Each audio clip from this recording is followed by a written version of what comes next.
The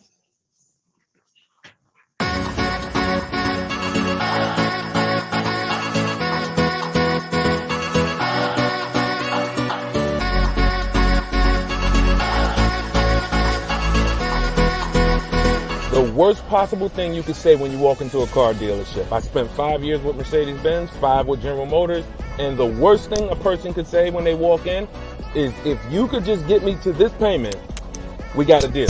So your loan's probably still like 19, which means you got to pay to get out. You're upside down. It's called negative equity.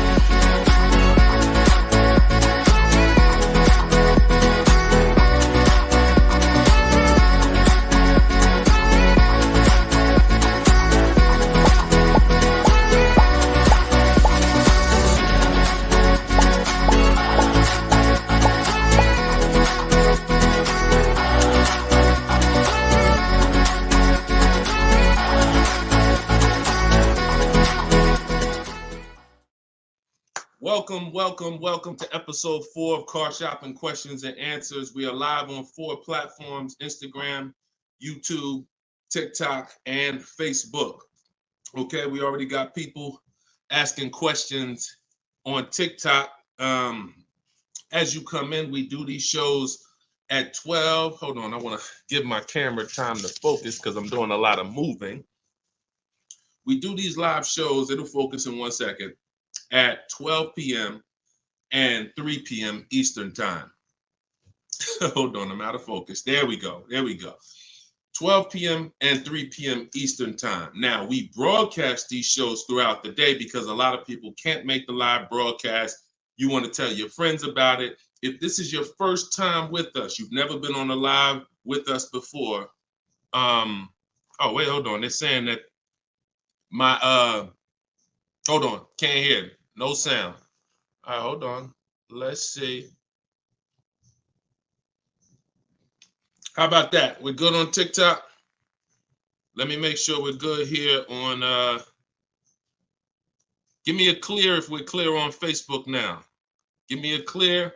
We always got to do the housekeeping, y'all, and I need your help. Before we get busy, let me know audio is good. I see we're clear on TikTok. How are we on Instagram, on YouTube, on Facebook? All right, perfect. I see the thumbs up just came through. Okay, so this is episode 4. We do these live shows 12 p.m. Eastern time and 3 p.m. Eastern time. So you'll see the broadcast throughout the day, but if you want to actually be live with us, then you want to join us on any of the 4 platforms at one of those 2 times: Monday, Tuesday, Thursday, and Friday. So we are live. My name is Deshone the Auto Advisor. I am the author of the digital book, Cars from Home, 7 Steps to Saving Time, Money, and Avoiding Dealerships. You can get your copy for 75% off during the show over the next 30 minutes in my TikTok bio and my Instagram bio. Or I'm going to put the banner up here. You can go to deshonesbook.com. We have a link in the comment. We have a comment link in the comment section. So I want you to start typing your questions. We get very, very busy. Have your notes ready. Be ready to unlearn what you've learned about cars, because we get below market deals, and that should be your only mission when you are car shopping, is to get below market deals. All right. Now, one thing that I want to discuss. Okay, matter of fact, let's go. Go ahead, throw that up. Let's go to Frankie's question. So this is from TikTok. Can you please give me the percentage breakdown on leases again? Okay.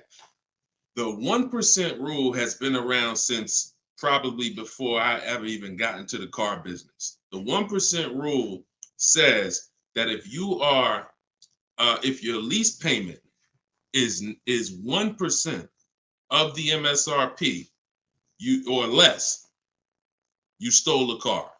No down payment. So I had a 2018 Jeep Grand Cherokee. It was a $35,000 vehicle. My lease payment was $330 a month. That was under 1%. That's how we indicate that. Now, how we're doing the math is we are taking the MSRP, taking the monthly payment rather, and dividing it into the MSRP. For example, $330, which was my payment, into the MSRP, which was $35,000, and then that gives us 0.009%. 0.009%. Good afternoon, Vivian. Good to see you. So that's how you do it. Now you can multiply by 100. If you want to really get the percentage, you multiply by 100 and you'll see 0.94%. So that has been around for a long time. Shout out to the sharers. I see you, Frankie. Thanks for sharing. Please DM me too. I'm still waiting on ideas for what we could do for the people who share the broadcast. I mean it. We want to make sure we are rewarding people who share, tag, people who invite people to the broadcast. So DM me these ideas. Those are the only DMs I'm looking for because we get too many DMs to really respond to them. We get probably 50 to 100 a day. So we can't respond to all DMs, but those are the ones that I'm looking for. Okay, shout out to everybody who shares. Now, that's been around for a long time. That's how you know you stole the car. It's not even a question now that we still need to get offers because like this is Freener right here. This is why you never want to get excited about one offer unless it's the lowest bid. Here's why. Freener, she just got a, hold on, I'm putting it up here on the screen. She just got a 0.88% lease on a Jeep Grand Cherokee hybrid anniversary edition. $65,000, $65,950 was the MSRP. Her best bid was $579 a month. She's in the video library. She has what we teach. Getting bids. See, so sometimes you could look and be like, oh, this offer looks really, really good. Should I take it? Not if it's not the lowest bid. It must be the lowest out of at least 5 offers. Because what I always tell you is 80% of dealers are overpriced. They're going to overcharge. So that's how you know if you won. Now we had to come up with something. When I started teaching people about leasing, I said, oh, shoot, some of you going to go out here and you've been buying your cars and you're going to walk into dealers and you're going to get a lease and you're going to think it's good because you're still paying less than somebody who actually bought. But we had to come up with something that was showing you when you were overpaying for a lease. And so I started doing some math because I love math. And once I worked the math out, I said, okay, how much are we paying before we're paying too much for a car we're giving back? 1% is the steal. But what's the limit? And I started looking at how cars depreciate, how much car, if you bought it, how much the car would depreciate. And I came up with 1.5%. So when we look at the same vehicle that is, let's say a $40,000 vehicle, for example, 1% is $400 a month or less. 1.5% is $600 a month. Now, what you look at is the total you're paying over the 3-year lease. 600 times 36 months, that's 21.6. So when you take $40,000, you add your taxes and everything, you're probably going to end up about 44. 21 is about the threshold where you're still paying less than if you had bought. You're still losing less value, but and you're tying up less money. But at the same time, that's the limit. Above 1.5%, there's no value in this lease anymore. And that doesn't mean we go buy the car. That means we look at competitors because competitors do offer more aggressive lease pro. Every single vehicle, you guys, and there's over 400 of them, has a different lease program. Sometimes even the trim level is different. The Touring has a different lease program than the Limited. So we don't deal with overpriced leases. And so that's why I created the 1.5% rule. That's how it became to be, based on the fact that I knew a lot of people, as they unlearned that bad advice about leasing, as I taught it and as they heard it from other people, they were going to go and get leases. And it's important that you know when there's no value in a lease and you shouldn't be accepting a lease. And that doesn't mean, and look, let me be very clear. That does not mean, that's why I explained the first part of this question, of this answer. You don't walk into a dealer and say, hey, I'm trying to get under 1.5. You don't walk into a dealer and get a lease quote and then you say, hey, well, look, I got to be under 1.5%. No, you're doing this wrong. Again, my mindset and what I'm trying to get you to use is Cars from Home, where you should be. The only reason you should be in a dealership is to test drive cars. If you're buying new cars or leasing, test drive, you're in and out of there in 20 minutes. The next time you're back in a dealer is another 30 minutes to pick up your car if they don't deliver. That is the only reason. We never talk numbers in a dealership for a new car or a lease. Are we clear on that? These are rules where it's like, if you want to use what I teach, and I want you to use it so that you can get the results that Frina got, that Danielle got, that we've worked with over 8,000 people in the last since 2021. I want you getting those results. And in order to get them, you got to know what the boundaries are. Deshone says we never talk numbers in the dealership because you have no leverage there. Your leverage is at home, in control, communicating with multiple dealers, and where you can't get emotional. Okay? Clear? So that's the 1% rule, and that's the 1.5% rule, Frankie. Great question. Okay, shoot the next one in, Dolan. Great question. All right, this is Tony on Facebook. And remember, look, y'all, we are live right now. So some of you have seen the rebroadcast, and you're like, Deshone, okay, this is 3 p.m., 12 p.m., we're live. Okay, so this is the time to ask your questions. You're not watching the rebroadcast, and this is also the time to tag a friend and make sure they're here so they can get their questions answered. Shout out to the sharers. And could y'all keep tapping the screen on TikTok and running those likes up? This gets TikTok's attention and gets more people over here because we got to do this together. All right, Tony from Facebook says, hi, my lease is up in a month. I wrote to get 3 quotes from dealers. I only got 1. That's normal. The other 2 are taking their time. That's normal. I have a third-party restriction. Should I wait for the other 2 quotes or just run with the 1 quote? I never run with a 1 quote, and I get 5 quotes. So you're mentioning 3. I never mentioned 3. 80%, again, a lot of what we're talking about, y'all, is math. I'm unfortunate where I have the data. I got probably 5,000-6,000 people who have my book. We probably got close to 2,000 people in the Cars from Home library in my coaching program. That's a lot of data to prove that it's 80% that are overpriced. That's 4 out of 5. So the reason why we must get 5 quotes is because 4 are overpriced. So 3, not enough. Now, if you're doing this manually, this is still easier than you walking into a dealer doing it by phone. But at the same time, I do online. I go to their website. We are connecting with dealers through their website. You don't want to do this with third-party websites that say, hey, we could connect you with multiple dealers. You don't want that because now they're trying to sell your information to the dealers, and this is not what you want to do.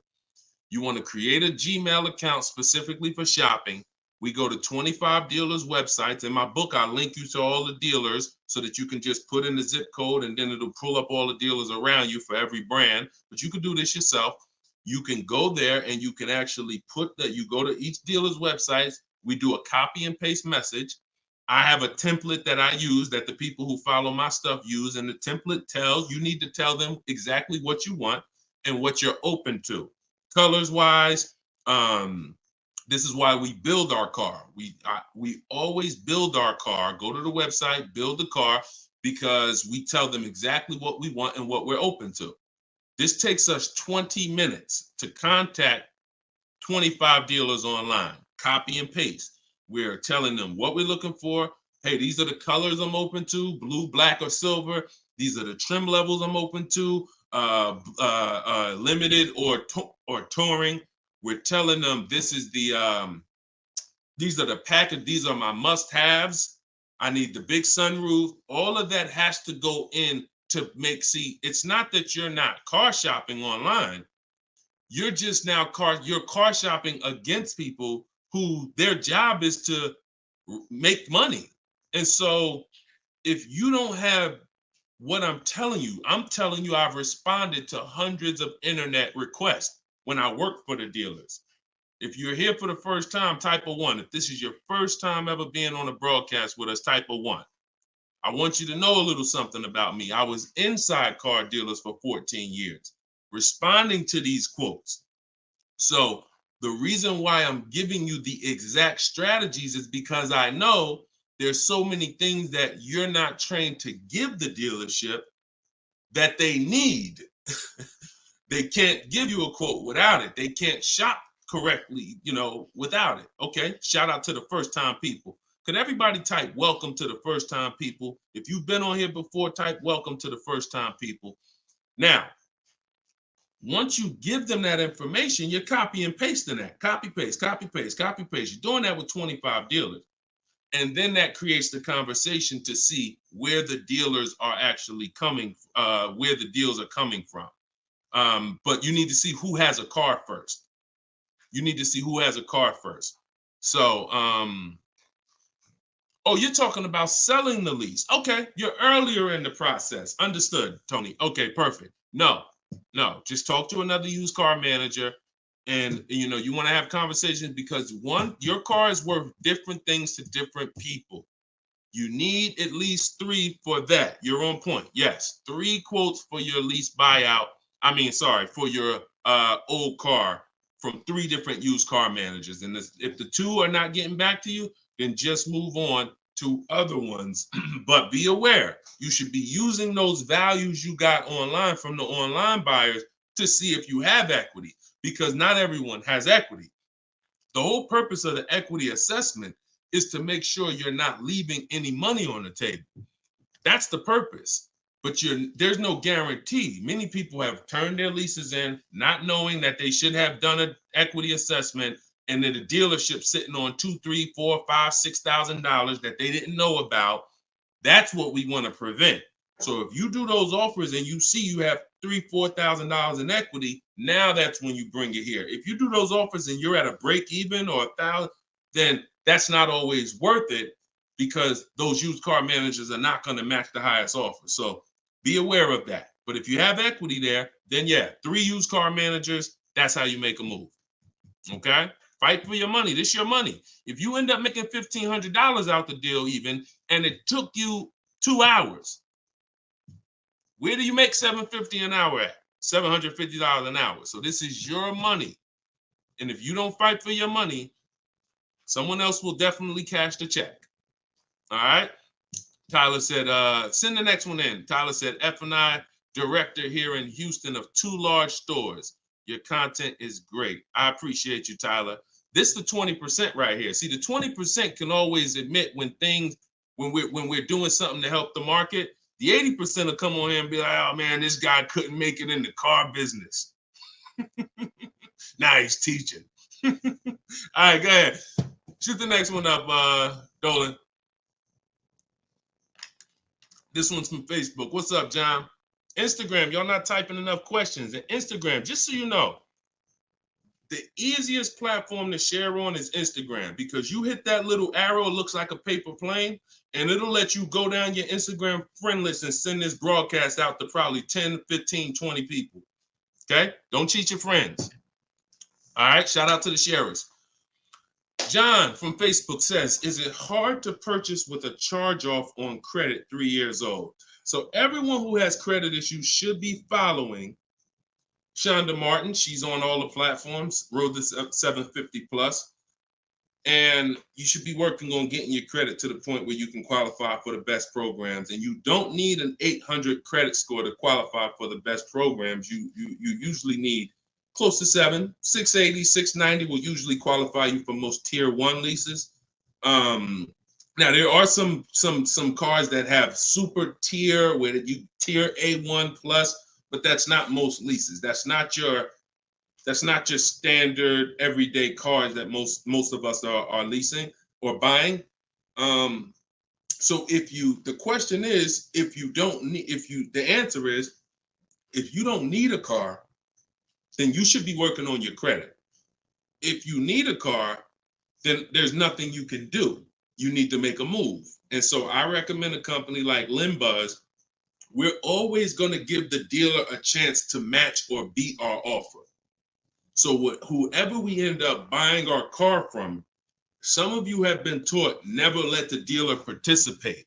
That's costing you money because the dealer has 7, 10, 12 banks on their end. Now, if they're trying to beat and earn your business, now that's a winning position. See, check this out. When you have a finance manager who's saying this about you, what's the highest interest rate you think they'll pay? What's the highest payment you think they'll pay? That's a bad position to be in. That only happens when you have no leverage, you haven't shopped, you haven't come in with an offer, and now they're trying to see the highest interest rate that you'll pay. We're not doing that. You're doing it our way, which is we're going to have we don't let anyone touch our credit until after we find our car. Now, once we find our car, get our best deal through a bidding system, now we're going to take that purchase agreement, that's a receipt. Yep, I see the questions coming in on Instagram. We got you. Hold on, Atlantis. Once you see the long form receipt, now you take this home, and this is when you're going to contact your bank, your credit union, the online lenders. You're going to go online lenders, online banks, online credit unions. You're going to let all these people have a shot at your business. If you do this within a small window of time, if you do it my way, it only take you 2 days. This is going to weigh on your score the same as one hard inquiry, because this is something called rate shopping. This is not going from dealer to dealer, getting turned down or putting in applications and nothing like that. This is how you rate shop correctly.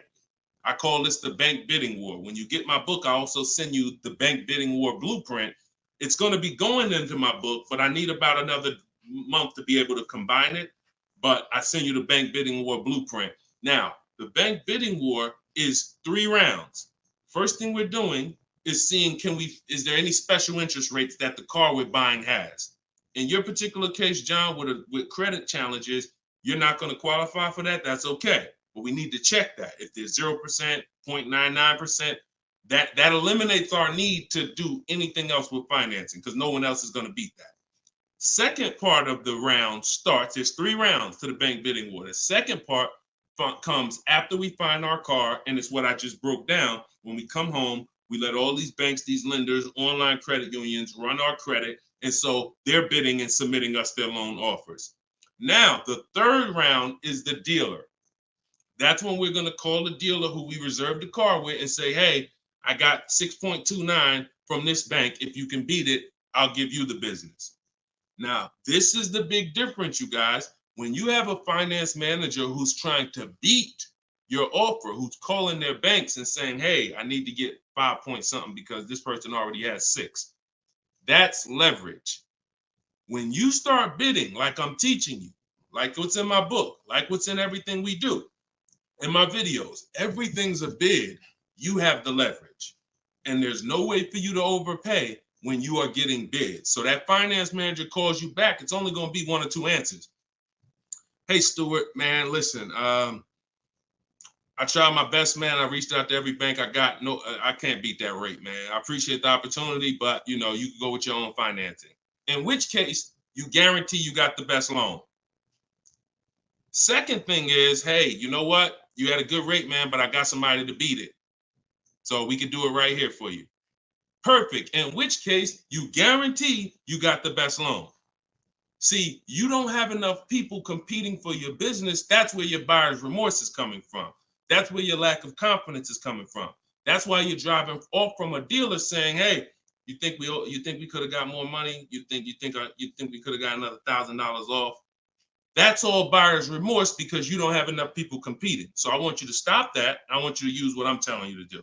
All of this is in my book for those of you who like Deshone. I don't even want to remember all of this. It's all in my book, Cars from Home, 7 Steps to Saving Time, Money, and Avoiding Dealerships. This is what I've been teaching for 3 years. And this is what I've been doing since 2015 myself personally. So you can get your book for 75% off. Cue up the next question, Dolan. Oh, John, in your case, though, when you get that buyer's order, you would be reaching out to Limbuzz. So after you find your best car deal, you would be reaching out to Limbuzz and seeing, what their rates would be for you and then you will be going with, still giving the dealer the opportunity to see if they can beat it. Because once a dealer knows you got an approval already, they kind of have a little more leverage to be able to see if they can beat that approval. But in any case, even if they can't, Limbuzz is pretty generous. But we don't do this until after we find our car. Okay? Great question. Shoot the next one up, Dolan. All right, this is Gemini from Instagram. Can a dealership legally raise the price from what is being offered online? Listen, nobody's suing dealers. So it's not really about what's going on legally. It's probably more ethics than anything. And we don't expect dealers to be ethical. We don't need dealers to be ethical. They've proven that the majority of them aren't ethical. So when you're not ethical, you walk the fine line between breaking the law and not. You walk that gray area. I overcharged you. I know you could have paid less, but I know, whatever. But I know I could have sold you the car for less. But I'm gonna tell you that this is the best. Like, all of this stuff is unethical, but it's legal. So when it comes to what we're doing, our job is to protect ourselves. And you can't go into a car dealership expecting them to protect you. You can't go into any business transaction expecting the person you're negotiating against or the person who's selling you a product to protect you. That's why we exist, because there's no one out there. If it hadn't been done, you'd been good. If there were, even if the I think it's the Federal Trade Commission or whoever regulates businesses were stepping in to protect the public, then we wouldn't have a need for what we do. But that doesn't exist. So it's on you. It's buyer beware. It's you protect yourself.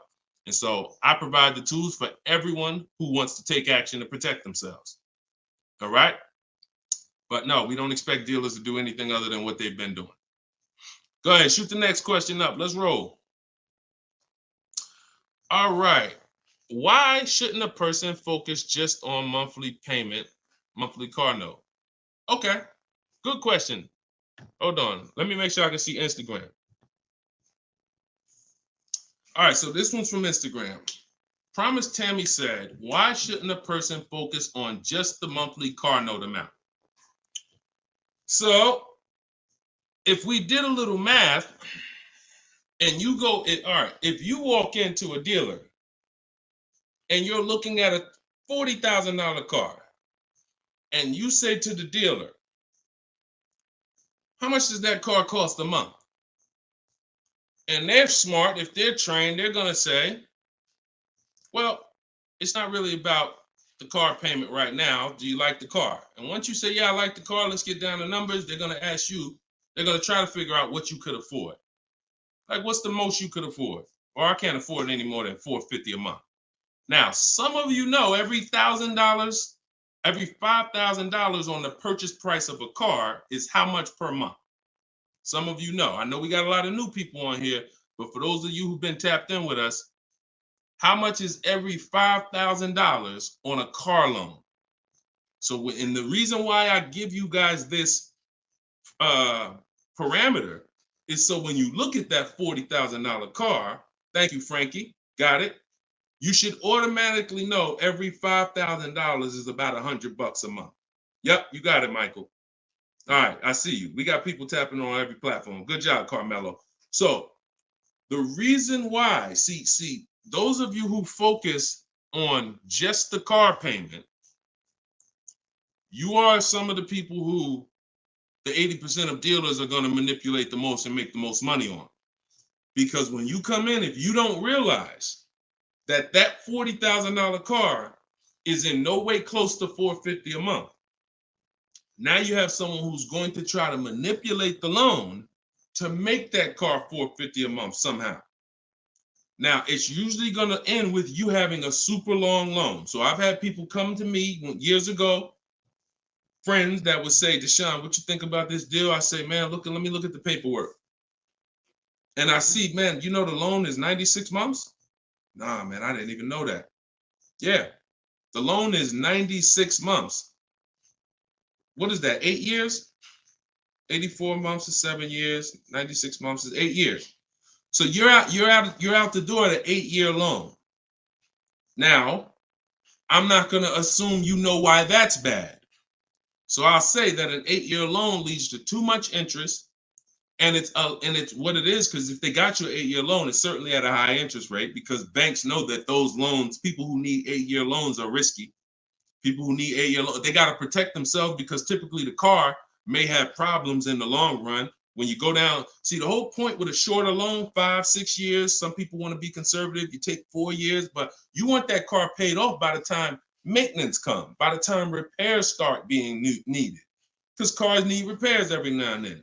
So you want the car paid off. They know that if we give this person an 8-year loan, typically they're probably going to have issues around year 7, year 6, even depending on the age of the car. So the length of loan, I teach something called the rule of 72 and the 10th birthday. I will not in any way co-sign anyone getting a loan longer than 72 months, which is 6 years, because we don't have, see, what's the longest loan, a mortgage, that any of you would take? Let's keep a real fast dialogue going. All of this is to really answer the question that Tammy's asking, which a lot of other people have. So we need to indicate why this makes a difference. The longest mortgage most of you are going to take is 30 years. Mortgage. There are 40-year mortgages available. There's 50-year mortgages available. No one on here said, yo, I do a 50-year mortgage. Why? Because we already know inherently anything longer than 30, that means we can't afford this house. That means we're looking at the wrong house. So we had to make sure we created boundaries so that you understand, okay, if I got to take a loan longer than 6 years on a car, that's telling me I can't afford the car. So once I get my best price, I should already be able to afford that car with a 6-year loan or less. And I combine that with the 10th birthday. So when you look at your car, you should have your car paid off by the 10th birthday. You're taking a lot of risk if you got a loan on the car past its 10th birthday. A lot of the times I was in a dealership, people came in with problems, big repairs, and they still had car payments. Car's 10 years old, 11 years old, and they still got car payments. You could run the risk of being in trouble, because that car could be in the shop. Some of you have experienced this. Car's in the shop, and you still got a monthly payment due every month. Now, this is disaster, and that's what we're trying to prevent. That's why we don't focus on the monthly payment. When we're purchasing a car, we are only focused on the price of the car. We need to, before we even think about monthly payment, how about this? We need to make sure we're getting the car for the lowest price possible. Because some people go in and like, hey, the car's 40 grand. Well, what if another dealer will sell it to me for 35? Once I get the lowest price, then I'm concerned with what my monthly payment is going to be. So there's steps to this. But yeah, don't focus on monthly payment, and just stay committed to what we're teaching, and you'll learn, and you'll see why, even more information of why that's bad. But we want you to understand the numbers, okay? Typically, you focus on monthly payments, you don't quite understand the numbers, but you will. All right, this one's from TikTok. Can you give us some tips about co-signing? Ooh, I have a very, very, very strict rule when it comes to co-signing. Now, some people, you're not going to like this. Some people will tell you this is bad advice. It's just my opinion. I've seen tons of horror stories. I've seen people walk into the dealership. I've seen young people who will co-sign, who will use up people's credit, co-signing, and just burn them, because no one cares about, if you don't care about your own credit, you certainly don't care about someone else's in a lot of cases. So, but I do have some rules, because sometimes it's going to make sense. When you can pay, if a person does not pay, then you're good. Example, my daughter, we're going to get her a car. I'll co-sign only if I can pay the note if she doesn't pay. So let's say she's working, she's paying X amount per month. I'm co-signing, but if for example, she loses her job, anything happens, I can pay if she doesn't pay. That could be for the spouse. If they don't pay, I will pay it. As long as that's the rule, then you're protecting yourself, because where you get in trouble at is if you can't pay, if they don't pay. He told me he was going to pay it. He's missed 2 payments. Your credit doesn't get, no, they don't care. So you got to be willing to say that. This has to be a person that I'm willing to pay if they don't pay. That means I got to have that type of relationship with them. Or if I can't pay if they don't pay, I'm not co-signing, because I cannot depend on things that will go wrong. Life will happen. And then I'm sitting out here and my credit was 700, 750, 800. Now it's 620 because they missed 3 payments and I'm struggling to get this car back from them. Okay? Those are my hard rules on co-signing. I don't deviate from them. And those are typically rules that if you follow them, you're going to be safe. Okay? All right. Shoot the next question up, Dolan. Diana said, my brother asked me to co-sign. I told him, hell no. Listen, that's it. Listen, people will ask you to co-sign quick as, listen, people will ask you to co-sign like they just asking to borrow sugar. Hey man, can you co-sign this loan for me? No, listen. It takes a while to build up great credit, and it takes seconds to destroy it. Nicole from Facebook said, are you able to negotiate third-party restrictions in a new lease? So these are two separate things. The third-party restriction is the selling of the old car, not the new lease. We're not mixing these two. So we're going to, the people who work with me, you're selling your old car independent of the new deal. The new lease is its own transaction. We split everything we do into separate transactions. See, the car business has taught the public to give them up to 3 transactions. Buying a car from them is 1 transaction. Getting a loan from them is a 2nd transaction. Letting them buy your old car, which you call trade. We don't use that word. That's 3 transactions. There's money in each transaction. There's money in each. That's why there's companies that only want to give you loans. They don't sell cars. There's money in loans. There's companies that only want to buy your car. They don't care about selling your car right now. There's money in buying cars. So you need to separate these transactions if you want to maximize each. There's no way for you to save the most money without maximizing and looking at each part of your deal as its own separate transaction. So if I have a third-party restriction, I'm doing the equity assessment. A third-party restriction is, some of you have leases. We always need to see if there's any equity in our lease before we return it to the dealership. If you have returned your car to a dealership without doing the equity assessment, you don't know how much money you've left on the table. Because if there's $2,000 or $3,000 of equity in your car, the dealer's keeping that, and that's their money. So, or the bank's keeping it when they sell it, that's their money. It's probably the dealer will find a way to buy it, and it's their money. So when we look at an equity assessment, we're going to do it at all times. Now, there's no guarantee we have equity, but we want to guarantee we're not leaving equity on the table. And so a third-party restriction doesn't mean you can't sell a lease. Who didn't know you could sell a lease? Type a question mark. If that's new to you, this is your first time hearing this, you've been leasing, and you're like, Deshone, I never heard about selling leases. I had no idea this was a thing. Type a question mark if this is your first time hearing that you could sell a lease. Okay. Fish Guy Rodney. Okay. See, so more information is coming out. Okay. Fairy Godmother. Okay. Emil. Okay, I'm sorry. I just tore your name up. Sorry. So as you change Shamir on Instagram. So when we look at this, we got to see that the things that we don't know cost us money. So now it's like, once they saw people, because we helped out probably thousands of people in the pandemic sell their leases, used car values, resale values were crazy. So we had people making $5,000, $10,000, $12,000 selling their leases. I sold my Jeep Grand Cherokee lease. I made $8,900 after I drove it for 42 months because I extended the lease and then I sold it.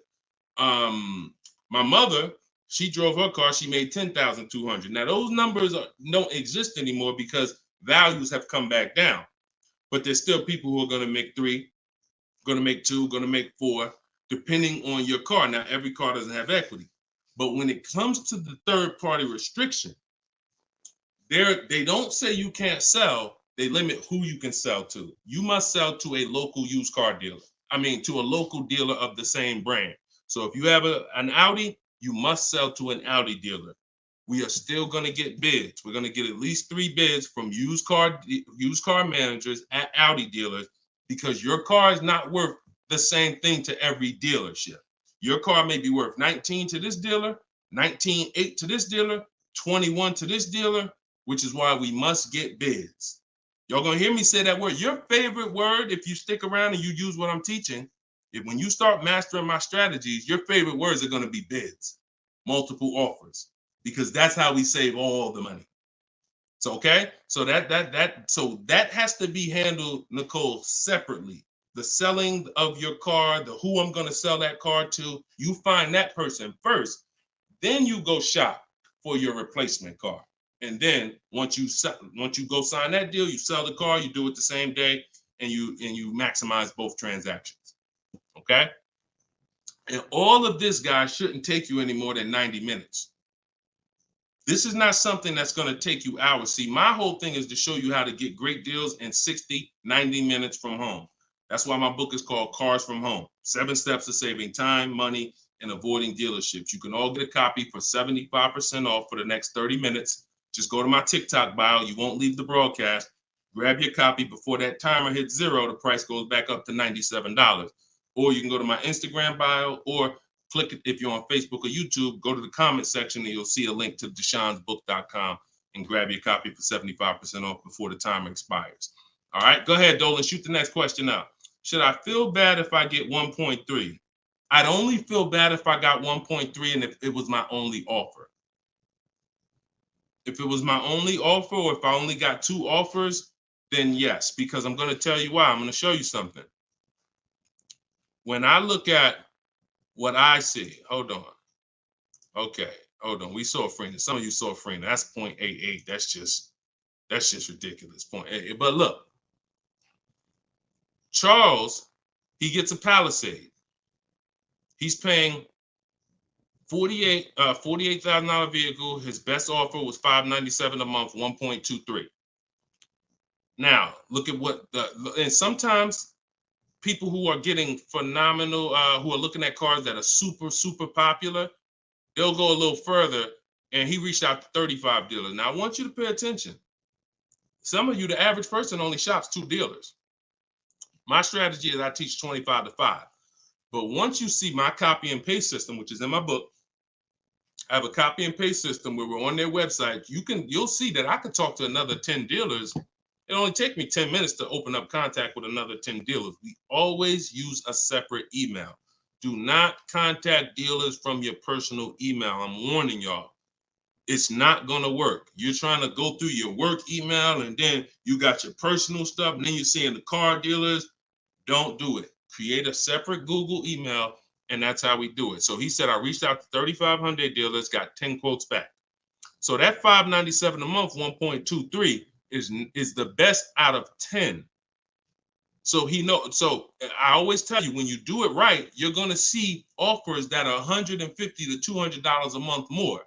That's when you know you've exposed the 80%, and that's when you know you shopped the right way. If you don't see that type of spread minimum, you haven't shopped enough offers. So that's the only time I would feel bad, GKA, is if I didn't get at least 5 quotes, because I don't know if 1.3 was the best. I'm gonna tell you a funny story too, because Freena's in our coaching program, and Freena reached out and she said she was looking at a Jeep Grand Cherokee. Get ready for the next question, but I'm gonna tell y'all, I want to hammer this home so y'all understand the importance of multiple offers, and you don't get lazy, because the things I'm telling you might take another 30 minutes, 40 minutes, and they save your family $3,000. You can't put a price on. Well, you can put a price on that. So Freena was shopping for a Jeep Grand Cherokee Limited. She comes to the group and she said, Deshone, this was the best offer on a Jeep Grand Cherokee Limited. It was like 1.2 and change. But she said, the guy that made me this offer said he has this 4XE. It's a hybrid. And he said he could actually do better on that one. She said, what do you think I can? He told me what it would be. It would drop the price here. I said, if you're open to that, then you need to run your quotes again and get 5 more offers on that vehicle, because it may have a better lease program, in which case you need to open it up again. She opened it up again. That's how she got her 0.88% lease. So if she would have just said, well, this guy is getting me 1.1, I'm going to just take that. Then she never would have found a 0.88. Multiple offers. That's probably $100 a month difference than what the last offer, $100 a month times 36 months on this lease. You're talking about $3,600. And she did it in minutes. Once y'all learn how to do this, it's minutes. This is not hours. I'm not spending more than 60 minutes on shopping for a car. Now, that doesn't mean I'm not spending time to decide what I want. But once I decide what I want, once you know what you want, 60 to 90 minutes to get the best deal. That's it. All right, shoot the next one up, Dolan. Keep the questions coming, y'all. We are live every day at 3 p.m. Eastern time. Well, not every day. Monday, Tuesday, Wednesday, Thursday, and Friday. Monday, Tuesday, Thursday, and Friday at noon and 3 p.m. So this is our live show. Okay. Throughout the day, though, you may see a broadcast and you'll know, okay, you'll still be able to get value because most of the people who are asking the questions on here are asking the same questions you would have asked. So go ahead, Dolan, shoot it up. This is Raymond from YouTube. How do you structure a lease? So the first thing you want to do is look at the car you're thinking about leasing, and we like to use a 1.25% formula estimate to see if we should be even looking at that car. Okay? So if I'm looking at a car that's $40,000, I'm doing a 1.25% estimate. I'm multiplying it by 0.0125. And then I'm going to see, 40,000. I'm multiplying that by 0.0125, and that comes out to 500. So that's going to tell me if I'm looking to be at 300, that's not the car that I'm going to be looking for in most cases. Now, we don't know if the best deal is going to be 1.25, but we're trying to estimate based on a bad deal is above 1.5. Anything above 1.5, we're overpaying for our lease. No money down. Money down comes later. Now, a steal is 1.1%. So I teach something in my book. It's called 1% is the steal. Between 1% and 1.5% is the deal. And then above 1.5% is time to chill. We don't do that. So that's the first thing. Now, once we move past that, now it's time to choose our mileage.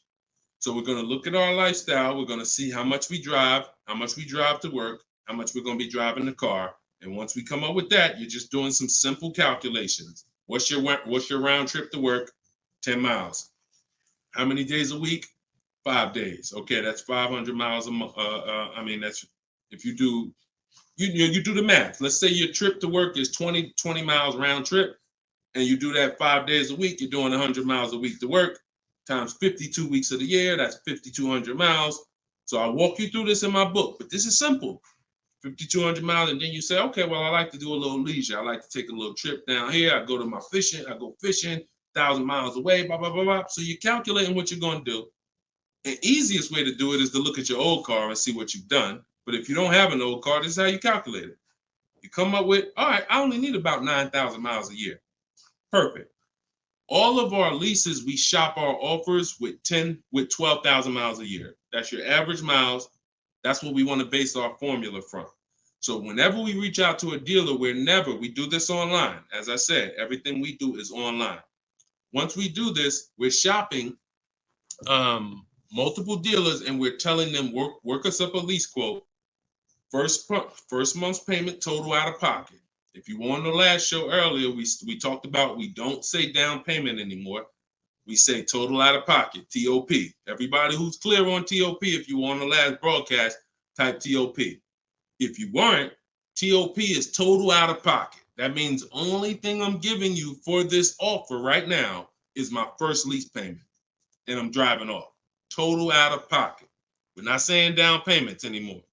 Okay? So now, we're structuring our lease with first month's total out of pocket, 12,000 miles per year, and that's how we're sending the offers out to the dealers. All online, all copy and paste. These are all templates I have, but I have templates where you just fill in what you want, blah, blah, blah, all in my book. There are links, there's templates, but if you're going to do it your way, that's fine, but this is how you do it. And this is, you can sit in your computer and just copy and paste, and now you're looking to get 5 quotes. That is the mission. 5 quotes, and that's it. That's how we structure our leases. Once you're done and you get your best quote, now that's when you adjust your mileage. So once you identify the best dealer, the winning bid, now you're going to say to that dealer, hey, can you adjust the offer to 10,000 miles a year? Can you adjust it to 18,000 per year? Can you adjust it to 25,000 per year if you're a high mileage driver? And you adjust it from there. But that's it. You do this over and over, rinse and repeat. Rinse and repeat. All right. Great question. Shoot the next one in, Dolan. All right. Shout out to the sharers. Thank you, Liba. I see you. Thank you so much. This one's from Preston on YouTube. What is the best way to finance a car out of state? It's no difference. It's really no difference. We're going to find the car. We're going to get the buyer's order. We're going to have them. Now, the thing about a used car, if it's a used car, we got to test drive the car. So what you may want to do is, if you're picking up a car out of state, you may want to go there, lock up the car, grab a cheap hotel for the night, stay there, because you don't want to eliminate the bidding process. The bidding process is your bank, your credit union, online banks bidding, and then dealers bidding. The dealer who you get the car from, they're bidding against that. Some of you don't really understand how much money is in finance. On a $40,000 loan, 2 points on an interest rate could literally be $2,500. So we got to understand there's a lot of money in loans. So if I'm driving to pick up a car out of state, what I'm typically going to do is go test drive that car. If I like it, I'm locking it up with a deposit. I'm taking that buyer's order. I'm gonna go back, depending on how far it is. If it's 3 hours away, I'm probably not gonna drive home and then come back. Depends on you. I'll probably just post up in a hotel. Go do my financing online. Let all these banks and credit unions run my credit so I can get their offers, and then I would call the dealership the next day and say, hey, this was my best offer. If you could beat it, I'll just come get it from you. And that's it. I'll spend $50, $60, $100 on a hotel to save $3,000, $2,000 on interest, on my interest rate. But everything else is the same. So we can't be scared to go out of state. If many of you who are using what I'm teaching, you're going to see. Look at Eddie. Who was Eddie who drove? Hold on. Short conversation. John, hold on. Market. Trying to think. I'll see many of who I'm going to share with you. You'll see, they'll say when they're picking up their car, I'm driving 45 minutes. I'm driving an hour and a half away. Look at Sean. Perfect example. Sean, he's also in our coach. Now, I don't want you to think, oh, I got to be in Deshaun's coaching program. There's just some people who are. The information's in the book. We got the video library. For those of you who are like, okay, I like videos to go along with the book. That's fine. I link you to some videos in the book. But then there's some people who coach with me, and I can talk personally to them. So Sean comes on here, and he comes into the group. He said, he sends this. Look at the amount. He said, I'm looking at some advice on this F-150 Lightning XLT. It's a $73,000 truck. The dealer discounted it $4,900 and then revealed that there was a $15,500 rebate. His total savings is over $20,000 off this truck. So I'm like, all right. Now me, being who I am, I don't know if that's the best. 2015, I sold 2 Maybachs.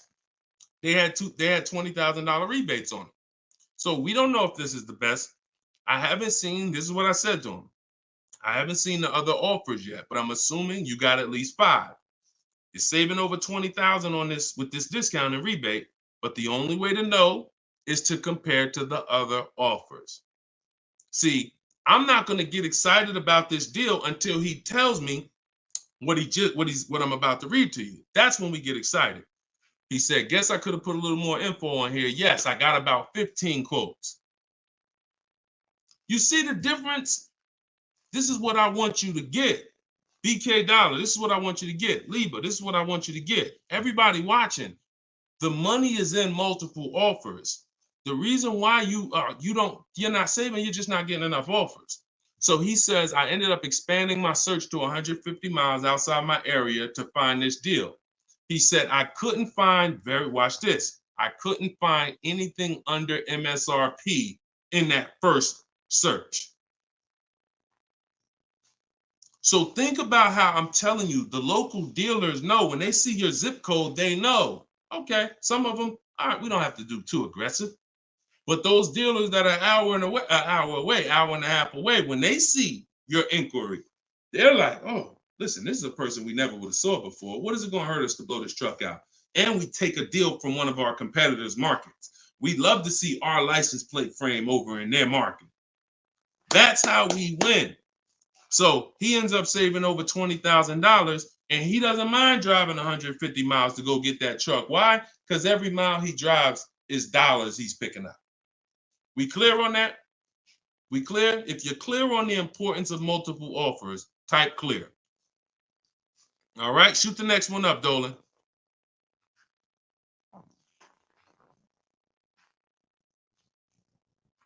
Okay, this one's from Instagram. Atlanta's Black Gabriel, or Gabrielle. I think it's Gabriel, my fault. So, in the market for a new Chevy or used Chevy Malibu, what's the best route, leasing or financing? How many years are you keeping the car? If the answer is 8, then you should be buying. If it's at least 8, see, I teach something. My book is called Cars from Home, 7 Steps to Save Time, Money, and Avoid Dealerships. Everything I do, when you go, the video library that we have, your best deal in 7 days, 7 steps. These are not going to change. The first step is the foundation to your deal. The first step is the foundation to your deal, which is lease or buy. Because you cannot get a good deal if you bought when you should have leased. It's impossible. Because the amount of money you're going to pay on the purchase is going to be too much if you buy brand new. And if you buy pre-owned, it's going to be about the same amount you'll pay. So when you buy, if you're not keeping your car 8 years and you buy a used car, 3-4 years old, and then you trade it in 5 or 6 years, you're going to pay the same amount or even a little more than someone who got a great lease deal and drove brand new vehicles. So it's all about how many years you're keeping the car. If you're keeping the car, if you're like Deshone, there's no way I'm keeping the car 8 years. That's not my style. Then you should be shopping from this day forward for aggressive lease deals. Now, once you find a car that you love, or if your spouse says, you know what, I don't switch cars like that. I keep a car 8, 10, 12 years. Then we purchase for them. We're going to purchase. But for those who are not keeping their cars 8 years, you are losing thousands and thousands and thousands of dollars not leasing cars. Thousands, thousands and thousands and thousands and thousands. All right?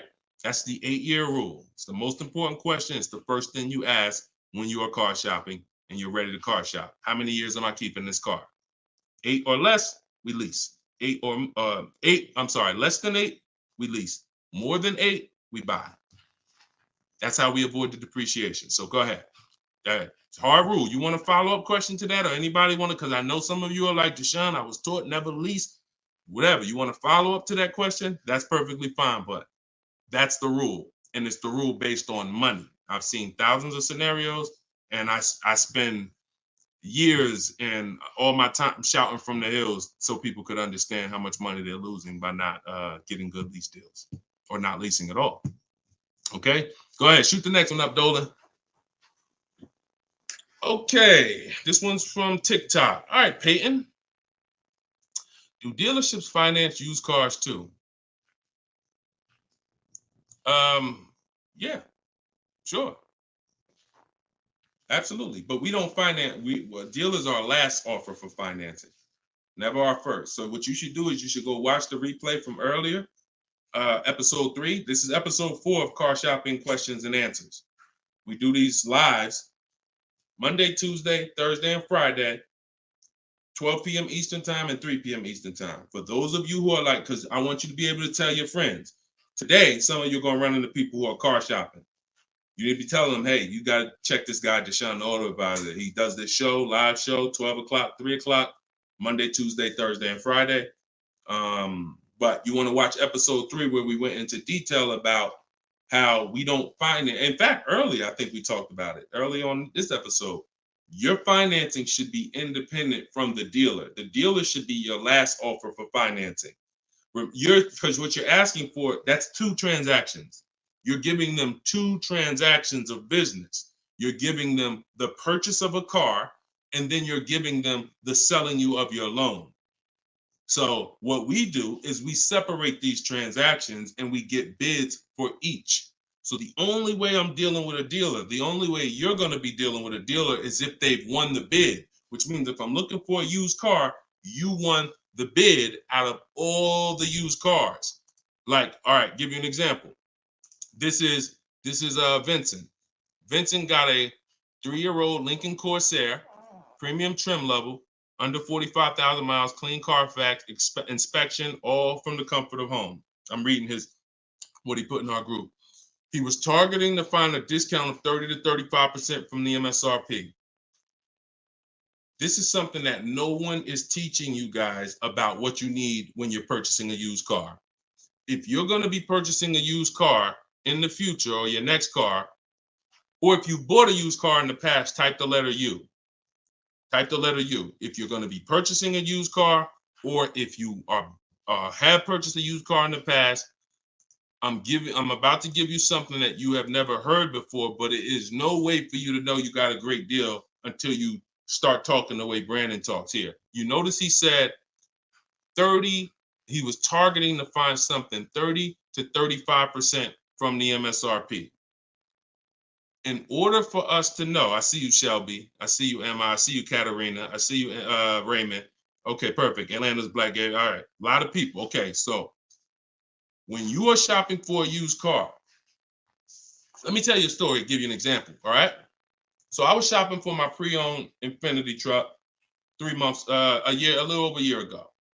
I narrowed it down to 3. Now, I narrowed it down based on title history, service records, accident history. We talked about this in the last episode, episode 4. Title history, service record, episode 3 rather.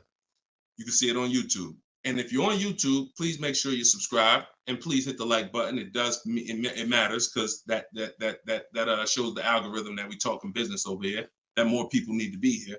So when I narrowed this down now I get to, like, I think I narrowed it down to my top 4. They were all white. They were all within 30, they're all within $1,500 of each other. Now, here's the problem. This is where it gets complex for you. Because I'm looking at one that they're asking 30,000 and change, one they're asking 31,000, one they're asking 31,800. You know, they're all within $1,500, $2,000 of each other. Similar miles. On the outside, they all look similar. Without knowing, I created something called the true value percentage. What is the true value percentage? It's not what the website says is a good deal. It's the percentage off of what the vehicle was when it was brand new. So I pulled the window sticker for each of these vehicles. I pulled the window sticker, and what do I see? Now I teach you how to do this in my book. I teach you this entire process, but I'm walking you through it. Exactly. I pull the window sticker. You can get it from Carfax, depending on if Carfax has a deal with that manufacturer. Carfax has window stickers. Now, what do I see? One car is 46,000 when it was brand new. Now they're asking 31 and change. Okay. One car is 48 when it was brand new. They're asking 31 and change. One car was 52 and one car was 54.5. That's the one I got. So you see how in one instance we were confused. You would be confused. You sitting here like, yeah, Deshone, that's hard because they all look the same. They all similar price. How do we know? Once we find out the original MSRP, not only do we find out what the original equipment is that's in the vehicle, which is helpful. I wanted to know this is an edition 30, got all these special features. That's helpful to know too. But more important than that even is to know that that car was a $54,500 car that they were asking $31,800 for, which means I got a 42% discount. That is something we created called the true value percentage. And that's how we make sure we choose the right used car when we're ready to pick the final one.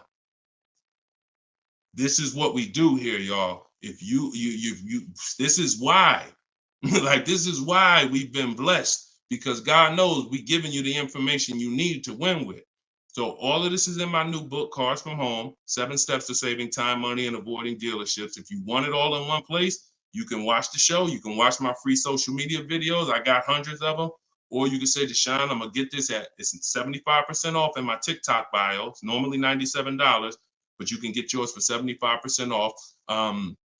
And you can get it in my Instagram bio, or if you're on Facebook or YouTube, click the comment section and click that button that says Deshone's book and get you 75% off for 30 minutes. After 30 minutes, price goes back to $97. So, all right, but that's the true value percentage. And that these are the things that we never buy a used car ever without looking at the true value percentage. So when you saw what he said when he bought that Lincoln, as he was targeting to get something 30 to 35% off MSRP, and he ended up getting one for 43%. So that's what you need to know. Go ahead, shoot the next one up, Dolan. Great questions today. All right, Raymond on YouTube. Does it make sense to buy an existing lease? So when you're buying a lease, all you're doing is buying a used car. That's how you got to look at it. It's a used car. It's just, it may be your car. If you're buying your lease out, it's a very different. See, what I see most times is people want to buy their lease because they don't know how to shop. Because there's deals out here. We've been making deals since the pandemic. I started our video library. We started that in 2021, November. Middle of the pandemic, when people were paying ridiculous prices over with some, the 80%, they were cashing the biggest check they've ever cashed in their lives. Like in their lives, they were like, and we were getting deals all since then. Felicia came in. She was our first person in our program who got a BMW. She saved $1,950 January 2022. And so we when you get bids, you reveal. That's why we don't pay attention to nothing out there. I don't care what anyone says, what any dealer says does not matter to me. That does not matter, because I know that if we got deals all through the pandemic, oh, forget it. That's why this market, we're killing it even more. So, you know, if you're buying your lease because you're keeping it another 8 years, you say, man, Deshone, I used to lease, but you know what? I really want to buy something that I could keep for 8, 9, 10 years. Then sure, buy the lease. But if you're not doing that, then you're moving from a lease mindset, which is I'm driving great cars, brand new cars, always under warranty in most cases, latest and greatest features, low payments, pennies on a dollar compared to people buying. That's a whole value system. That's mindset right there. These are the people who are shopping for a lease. These are the benefits of leasing. And then you're moving and saying, all right, I'm going to buy a used car now. Very different, very different. So you got to be, you have to have had a change in mindset and goals to buy your lease and buy a used car. And it's what I see most times is people just don't know how to shop. When you use what I'm teaching you to shop, get 5 offers, you're going to see there's deals everywhere. Everywhere. Go ahead. Shoot the next one up, Dolan. You can't pay me to negotiate your lease because I do this in 90 minutes and I'm teaching you to fish. You know, I've had people who used to buy cars from me. Hold on, keep that question up from Nicole, but I saw this person on TikTok. I'm not in the business I'm in the business of teaching people how to fish.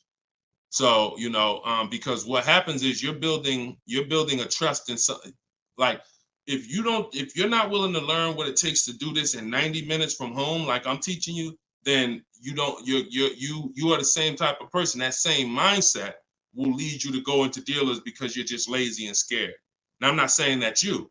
I'm warning you to not let that be you. I'm warning you you can't pay me enough. I'm not in that business. I'm in the business of helping people all around the country. It don't matter what you pay. Of course I don't think you would ever, You even asked me to work for free. I'm telling you though, that's not the business I'm in, because we can help thousands of people all around the country. But you're not realizing that your transaction is a 5-figure transaction. There's nothing else in this world that you're going to give that type of control. If you were going to start a business and it was going to take a $30,000 decision, $30,000 of your money, would you ever be looking and saying, oh, could you do this for me? You see, we do things with cars because we've been programmed to do them with cars. Car dealers have made you so scared that you've been programmed to do something, but you never do it with anything else. You never do it with a house. You wouldn't say, hey, I'll pay you to get my house for me. I'll pay you to, start this business for me. No, it's only cars. So when you realize that this stuff is easy, that old way of going into dealers and going back and forth, see, you're thinking of the old way. You're thinking, oh, I need somebody to tag along with me. Yeah, I got Deshone sitting over there next to me. I wouldn't be there because I'm at home. Where you see me at, where you see me at is exactly where I got my Infinity truck. I just told you about the deal. Where you see me at is exactly where I get my cars from. I sit right here, and all the people who got my Cars from Home book, who are in the Cars from Home video library, they're all right here. Some of them in the airport buying cars. Some of them at their desk at work making deals on cars. Nobody who's learning from me is in a dealership making deals on cars. So that's the old way. And if you think that you got to unlearn that or you can't win with me, you got to scrap that. I know it's painful. I know it sucks. I know it makes you feel like you're a loser. But that's why I'm telling you, scrap that joint and do it my way. And when you do it my way, you're going to be like, oh, shoot, man, how the heck wasn't I shopping like this years ago? All right. So now Nicole on Facebook. Do you shop or negotiate differently for a car that is low in inventory or shortage? No. Now, the only difference is, let's say, and this is the reason why we connect with 25 dealers.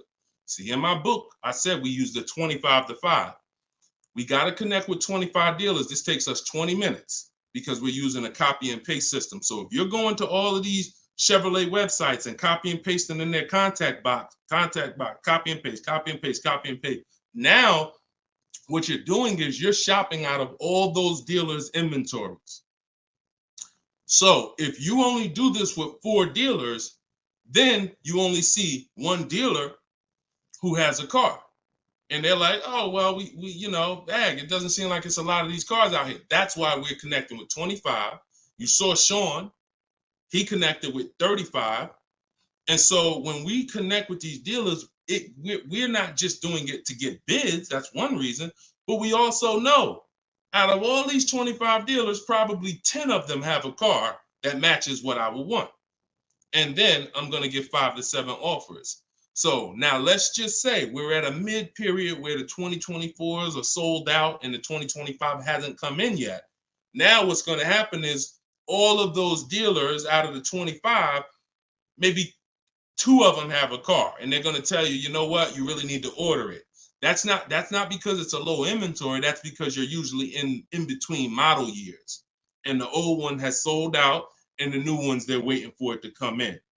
But it doesn't change the way we shop. And sometimes we will order. If I'm purchasing, I'm more likely to order because I'll get bids, and then I'll take the car. But if I'm leasing, we're less likely to order because we don't know what the lease program is going to be.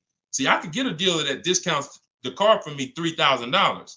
We had a person in our group, and they were getting a new BMW X4, the X4M, like the performance edition.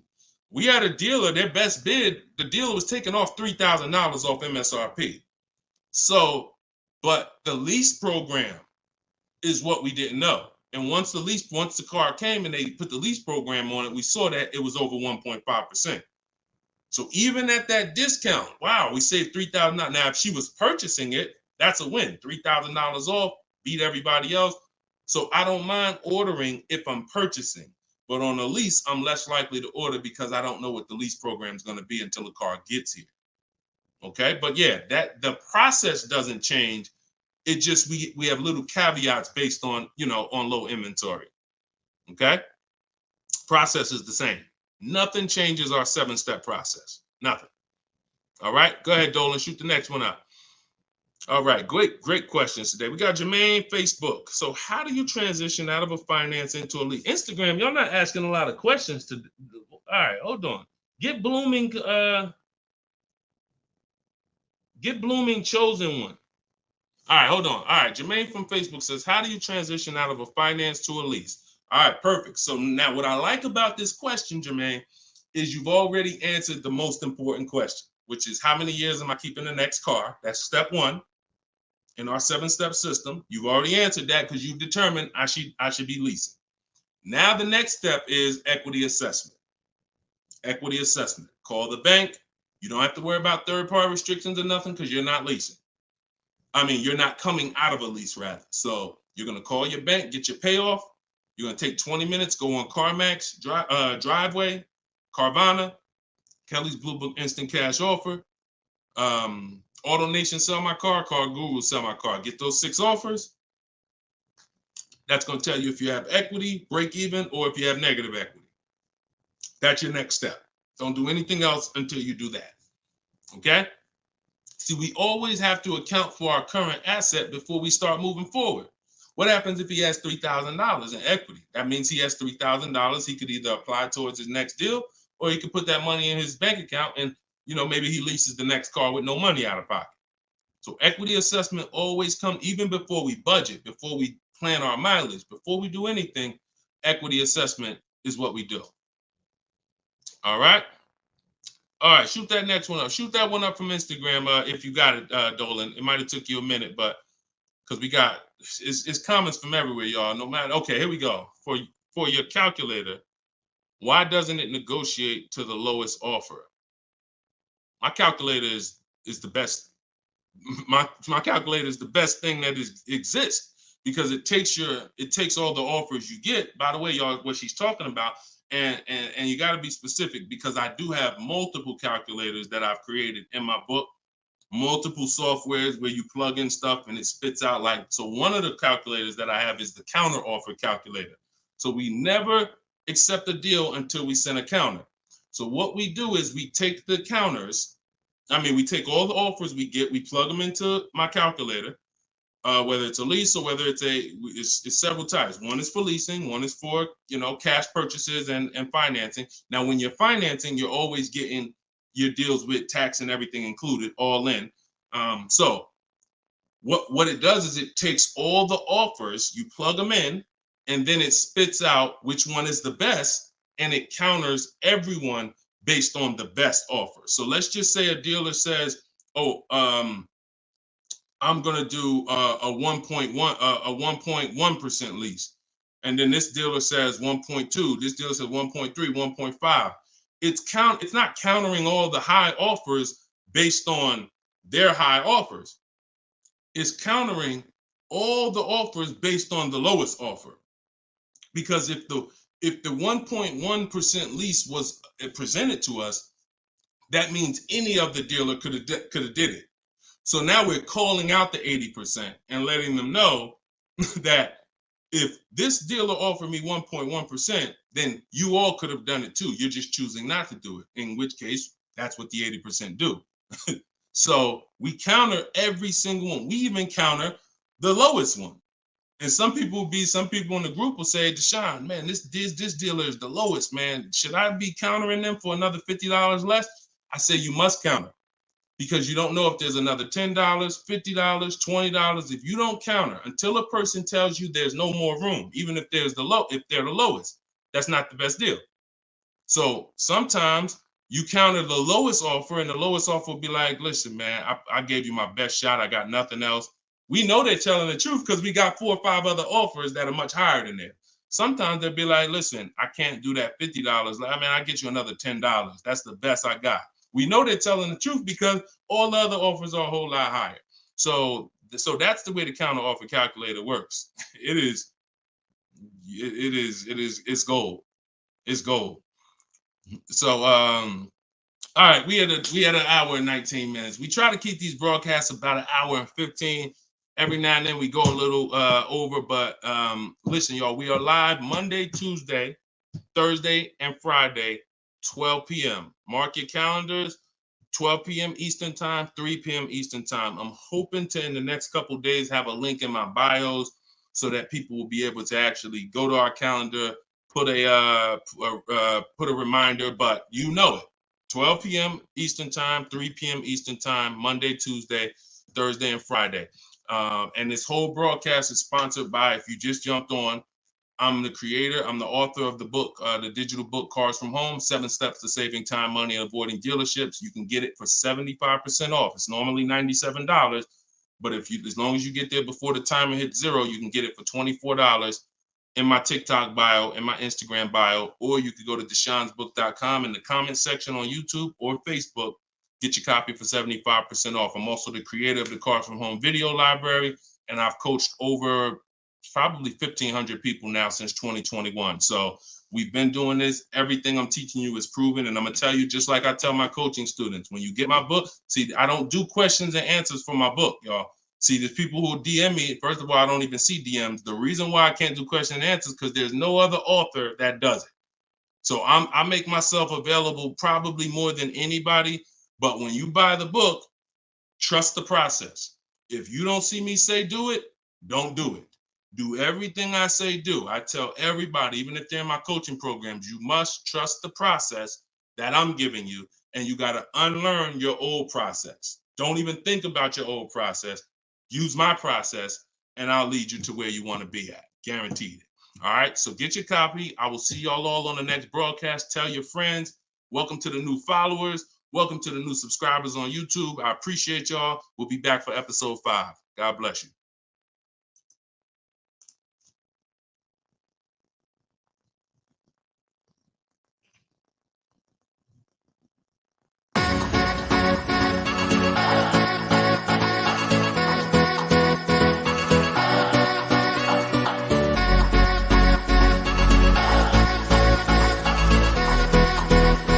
The worst possible thing you could say when you walk into a car dealership. I spent 5 years with Mercedes-Benz, 5 with General Motors, and the worst thing a person could say when they walk in is, if you could just get me to this payment, we got a deal. So your loan's probably still like 19, which means you got to pay to get out. You're upside down. It's called negative equity.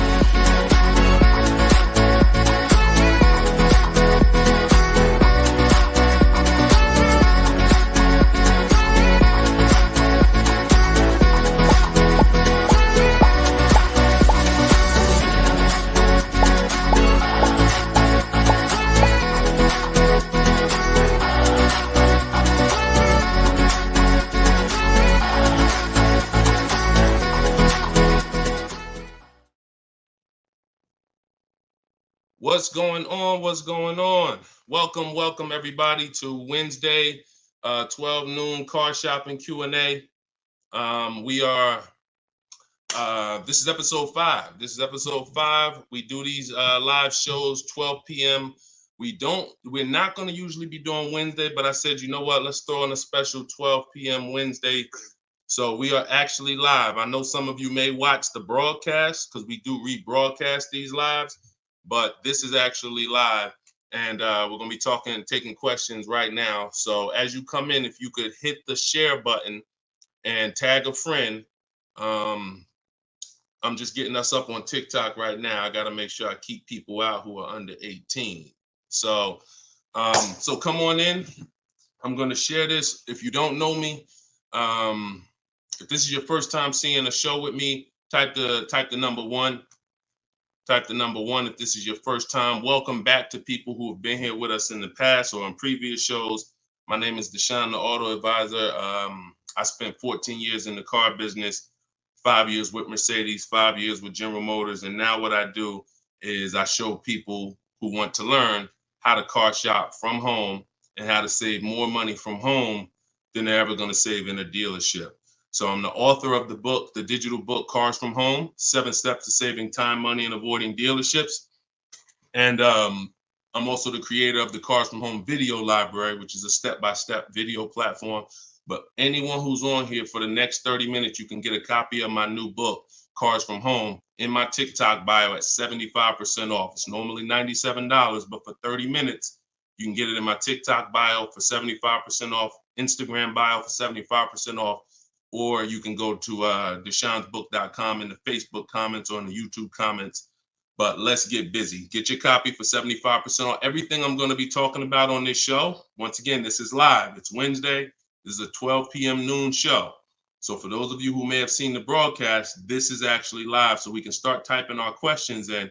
And my man Dolan's going to pull those questions in as you guys type them. And we're pulling questions from TikTok. We're pulling questions from Instagram. Shout out to TikTok. Y'all can start typing your car shopping questions. And let's get busy. What's up, Mike? What's up, Fancy Girl? What's going on, Crows fam? I see you back. Good to see you. What's up, Manly Snacks? Good to see everybody coming in on TikTok. And as you come in on TikTok, can you all start tapping the screen? If you're going to spend 10, 15 minutes with us, start tapping the screen, shooting those likes up. And then my man Dolan is going to bring in the first question when y'all type it. So Instagram, make sure y'all typing. Sometimes Facebook and YouTube, we notice y'all are a little slow. We need y'all to get a little faster because TikTok always types their questions fast. And Instagram usually types their questions fast, but Facebook, y'all got to get a little faster with y'all questions. So we know that y'all going to step up today and start getting your questions in. All right. I see one that came in from JC. You want to pull that one up, Dolan? On YouTube? Okay. Our best deals, are they made from the comfy confines of our home? Or should we hammer it out at the dealership going toe-to-toe, jab for jab with the salesman, finance, and sales managers? Well, you have no leverage when you're face-to-face with someone. And leverage is what gets you good deals. Leverage is what, we up to 500 likes on TikTok already. Shout out to y'all. Keep tapping the screen. Appreciate y'all. And tag a friend. Everybody bring your friends over. They need this just as much as you do. So what JC from YouTube just asks is it better? He's basically saying, am I gonna lose something by not being in the dealership face to face with a car salesman? You know, am I losing something? And it's a good question, but you're losing something by being there. And let me explain why. You're losing something by being there because your leverage in a negotiation, it comes from you talking to other people and having other offers. Let me give you a real example so that you can really understand that. When people are negotiating for your business, you're going to save the most money without trying. You go into the supermarket. Do you have to try to find the best deal on laundry detergent? Do you have to try to find the best deal on, anything, spaghetti sauce? No. Why? Because companies are actually hoping that you look and see that they're the best deal. Hey, look, we're on sale this week. Hey, look, choose us. They're trying to get your attention. They realize they're competing with all these other brands and they don't mind. So even with the TV, I always use a TV for example. If you go out to buy a TV right now, is anybody on here worried about overpaying for a TV in 2024? Anybody? And I always want to remind people, as you new people come on, this is live. This is Wednesday, our 12 p.m. live call. So our 12 p.m. live show. So you can ask your questions. This is not our rebroadcast. So what is anybody on here worried about overpaying for a TV? Anybody? No. Why is that? Because you already know that companies are competing to sell you a TV. Sony, TCL, Samsung, all of these companies are competing. Therefore, you're not gonna overpay. That's what we bring to car buying. In a nutshell, y'all, if I can wrap up what I'm trying to show you with Cars From Home, the reason why my brand is called Cars From Home, my book is called Cars From Home, my library is called Cars. The reason is because it's a mindset. It's a mindset. You're bringing the same mindset you would bring to shop for your TV to cars. And you don't overpay. You don't have anybody on here worried about having buyer's remorse for the TV. Look, Fancy Girl, Kiki, no. Look, RJ Newscom, no. Look, look, Patrice on Instagram, no. So no one on here is worried about overpaying for any of these items that years ago, we used to be worried about overpaying for TVs, but not anymore. So when you start staying at home and getting multiple offers and kill your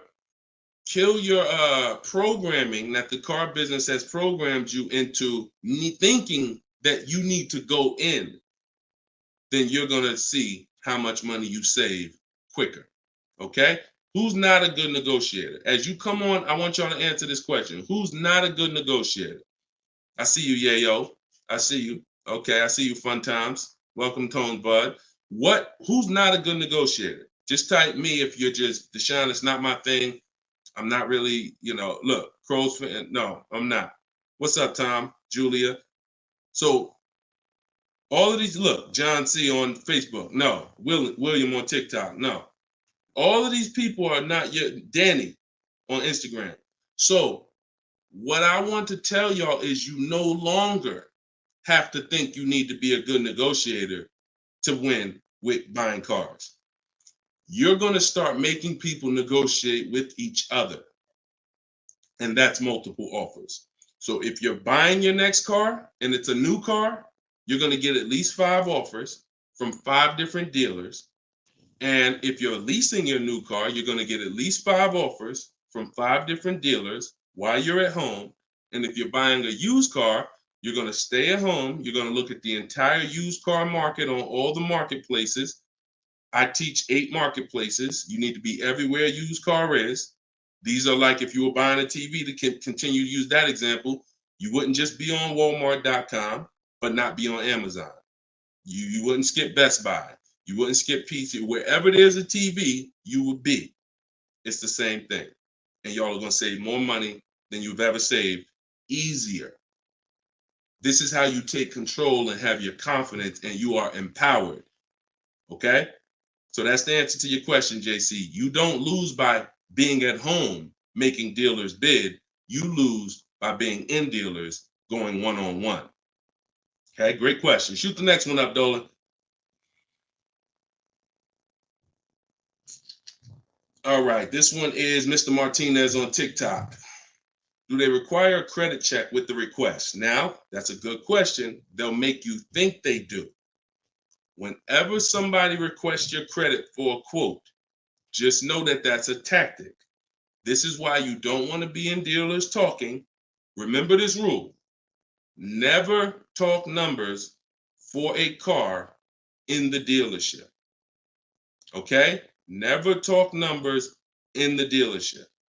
You want to only test drive the car. Now, it's a little different with a used car. New cars, leases, never talk numbers in the dealership because you have no leverage there. It's continuing to go back. You have no leverage inside the dealership. Now, when you are requesting your quote, you're going to the dealership site. In my book, my book is called Cars from Home, 7 Steps to Saving Time, Money, and Avoiding Dealerships. Everything that I'm teaching y'all is out of one of those 7 steps. Now, when you get to the point where you're getting offers, we're not using third-party websites because dealers pay for those leads. We don't want dealers paying any extra money to a company to get in touch with us. We want to go direct to dealers' websites.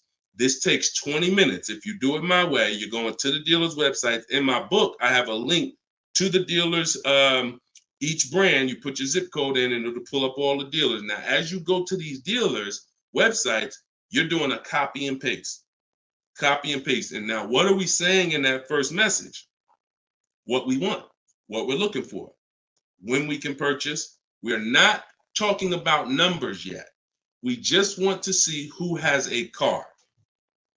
Now, once we see who has a car, now my strategy that I like you to start using, and some of you who have my book, you've used it already, is the 25 to 5.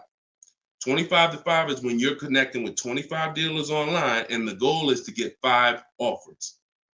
So, and the reason why we get 5 offers is because 80% are overpriced. So 4 of those 5 offers are usually going to be overpriced. That's when you know you did it right. So when we're getting our quote request, one dealer might say, I can't do it without credit. One of the things we say when we're requesting quotes for a lease is assume tier 1. Now, for those of you who are purchasing, not leasing, you're going to request quotes all in, taxes, fees, everything in. Now, there are people who are going to try to knock you off your game. Some of you know, if you have my book, I have scripts for everything they're going to say, because I used to have to use these templates. You're going to hear stuff like, oh, we need you. When can we get on the phone? Can we just have a quick phone call?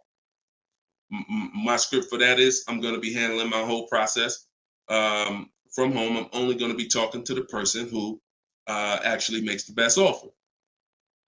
And then you always end with a question. So you will always ask. You never want to end your communication online just end with a statement, because they're trying to get you on their agenda. You're trying to keep them on our agenda, which is you're either going to let me know what car you have. Do you have a car that matches what I want? Second, once I confirm you have a car that matches what I want, can you give me an offer for it? That's what we want. And everything we do is to stay on that agenda. Does that make sense? When you're leasing and you're buying new cars, you have to have an agenda, because, again, I'm trying to teach you, I want you shopping with strategy. I've been doing this, helping people since 2021. We've helped over 8,000 people, probably 6,000 with my book, another 2,000 with our video program. So this we know works. I'm not telling you something that I'm hoping works for you. You just have to do it. But what you're going to have to do is stick to the agenda and realize that my only two purposes is to find out, does a dealer have a car that matches what I want? And can you make me an offer on it? That's it. And now I have scripts in my book that do that. For all of you who just came on, this whole show is sponsored by my new book, Cars from Home. And you can get your copy for 75% off. It's normally $97. It's a digital book because I need to update it as things change in the market. And if you got a print book, if I printed a book and now I mailed you a book, now you got the book and it works now, but when you go to use it a year from now, some things may change, some websites may change and whatnot. Now you got to buy another book. So this book is a one-time, you get upgrades as I upgrade it, and I probably updated it at least 4 times since I launched it. So get your copy for 75% off in my TikTok bio, but you only got 30 minutes. Once 30 minutes passes, it goes back up to $97, which is still a great price, by the way, because you're going to save thousands of dollars using it in my Instagram bio and my TikTok bio. So you're never getting to the point, Mr. Martinez, where you are giving a person an opportunity to run your credit, because everything you're doing is at home requesting information. So as long as you get into the business of being at home, writing and requesting prices and seeing which dealer is going to offer you the car for the best price, you're never going to be in a position where you need to be giving your credit, because there's no reason.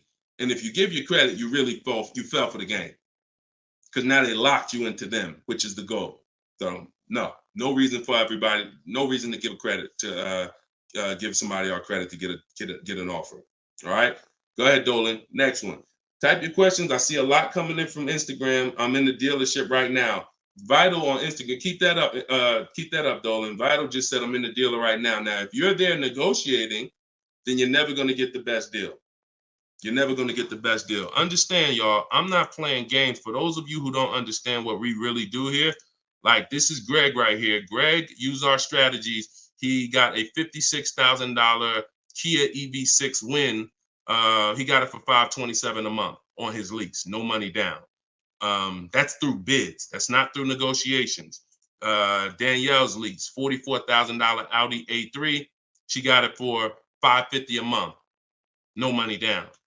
You know, this is on a purchase here. Sean bought, and some of you may have these cars and look at your payments and you're going to say, Dag, Deshone, I got that same car, man, and I ain't get that price. That's why I'm trying to tell you to listen. And like, we're not regular here. And sometimes I think, like, I'm not the public. I could be in the car business making $200,000-$300,000 a year if I wanted to. This is not God's plan for me. I'm trying to give you the game but you got to understand who I am. This ship has sailed. We've been doing this for thousands of people since 2021. If you just now here and you just finding me and you haven't used my stuff yet, like, you missed it, but understand, don't keep missing it. This Sean, he got this F-150 Lightning XLT, $73,000 truck, brand new truck. He saved over $20,000 getting bids my way. And the people who learn from me, they're never going back to the old way. They never going back to negotiating and dealing. It only take one time for you to use what I'm telling you and see how quick you buy cars and see how much money you save to realize, oh shoot, I'm never going back to that old way of car shopping again. All right. So if you want to do it, you need to leave that dealership. Unless you're just there to test drive, that's different. So Instagram. Considering leasing a car, but feels like it will keep me constantly having a car payment if I choose to keep leasing at the end. Could you please explain the strategy to leasing versus financing? Absolutely. So when you're leasing, so this is a great question. Somebody said, look, if I lease, I'm going to always have a car payment. That's absolutely true. And so there's two totally different ends of the spectrum, y'all, when we look at how we acquire cars and get the best deals on them. One is a lease. My goal is to drive a new car, always under warranty in most cases, except if I'm a high mileage driver. I'm paying pennies on the dollar compared to somebody purchasing, like that same car that Greg got. He's paying $527 a month. That same vehicle would be, it's a $56,000 car. That same vehicle will be $1,000 a month on the car note, at least on a 6-year car note. So I'm paying pennies on the dollar. I just had somebody today, he's going to pick up a brand new Kia Telluride. He got a payment of in the 400 range of $42,000 Kia Telluride. Once he negotiated it, he decided he was going to put $2,500 down because he wanted his payment where it was. But he already had a ridiculously low payment. It was like a 1.1% lease deal on a Kia Telluride. I told him, I said, you know that same Kia Telluride, $42,000, that would cost about $800 a month to purchase? He said, yeah, I know. I used to buy one. I used to buy mine. He actually had one. It got totaled. So he knows how much he was putting into that vehicle before he actually figured out he's not an 8-year person. So if you're not keeping your cars 8 years, you should be shopping for aggressive lease deals because it's pennies on the dollar. And we shop with bids because it's easy. It's fun. We're in control. And that's the way we do it. Now, the other side of the spectrum are long-term vehicles that are going to be what we call a keeper. If anybody who has a keeper in their household, type a K. If you have a vehicle in your household right now that you've had for more than 8 years, type a K. Type a K. Type a K. As you come in, y'all, if you're on Instagram, could y'all hit that paper airplane? It looks at the bottom of the screen. It allows you to share this broadcast with your friends. And could everyone who shares, could you share this broadcast? It does help. It matters. And I'm never going to stop asking for it. And I'm never going to stop appreciating the people who share. I appreciate you guys. And your friends will appreciate you more than anything, more than even I appreciate you. When you tag a friend who doesn't know me and they're car shopping, they'll appreciate you more than even I appreciate you. So, okay, all right. So we got John on on Facebook. We got Michael. We got hold on, let me see. Acura MDX. Rob Korn got an Acura MDX on Instagram. He's had it 195,000 miles. So these are what we call Derek on TikTok, Donald on TikTok. These are what we call keepers. These are vehicles that, again, someone asked a question about understanding if I always have a car payment, if I lease, can we please explain the strategy of leasing versus financing? I just told you the benefits of leasing. Now, all those benefits come at a price. Now, the other side of the spectrum is the long-term keeper vehicle where now we have outlived depreciation because the unseen expense is the one that's killing you. The unseen expense is depreciation. When you buy your car today for $30,000, tomorrow it's not worth $30,000, right? Tomorrow. You can buy a car today for $30,000 and bring it back to the dealer tomorrow. They're not just giving you your $30,000. You've lost money in 1 day. That's depreciation. Now you can sit that car outside your house and you can have that car, you don't drive it 1 mile. You never even touched it. And you go out there and a year later, is it worth 30,000? No, right? You never told, but Deshone, I didn't even drive it. But you understand, it's not worth 30,000 anymore. It sat there for a year. Now it's probably worth 24,000. That's depreciation. So some of you have been trained to think, oh, well, I buy my cars because I don't want to pay for the mileage. What I'm trying to get you to understand is when you understand depreciation, you're going to see not only do you pay for the mileage, whether you buy or lease, you pay for the car whether you drive it or not when you buy. Does that make sense? Type clear if y'all are clear so far on this, on these principles. Because it's bad information that's been fed to you for all these years that, oh, you know what? I like to drive as much as I want. Oh, I like to do everything and I don't want to pay for mileage, so I'm going to buy. But what you're seeing now is, oh, shoot. If I drive no miles, my car's worth less. If I drive average miles, my car's worth even less. If I drive high miles, my car's worth even less. Depreciation. It's the unseen expense. So now our goal with purchasing the right way and picking whether I'm going to shop for great lease deals or whether I'm going to be a long-term keeper is to avoid where the depreciation loses us the most money. The most money. Look, right here, 3, 4, 5, 6 years, you're losing the most money. This is when you don't want to have bought your car and replaced it, because you're losing thousands and thousands of dollars every year. And now many of you have been taught it's okay to switch cars while you're in here, dropping. But going back to the keepers know, all right, I'm switching cars when my value is like this, my depreciation. So all of you who said out there that you got a car that you've had for 8 years, 10 years, 12 years, now you're gonna, here's what proves to you what I'm saying is true. The keepers, which is why I'm trying to get you guys out of that middle, all you 3, 4, 5 year people, 6 year, 7 year people that do not lease. You don't keep your cars long enough to outlive this depreciation, but you don't lease. You're losing the most money by far. By far. Thousands and thousands of dollars every car you buy in resale value because you flip cars, try to trade them in while you just lost thousands and thousands of dollars. So on the other end, those of you who said, Deshone, I got a keeper outside, if that car today is worth $5,000, a year from now, it's probably going to be worth $4,800. That means you're no longer losing value like this. You're only losing value little by little, and you've outlived the depreciation. So your goal when understanding should I lease or buy is like, Deshone, okay, how do I avoid this? Well, if you're not keeping your car 8 years, you should be shopping for leases.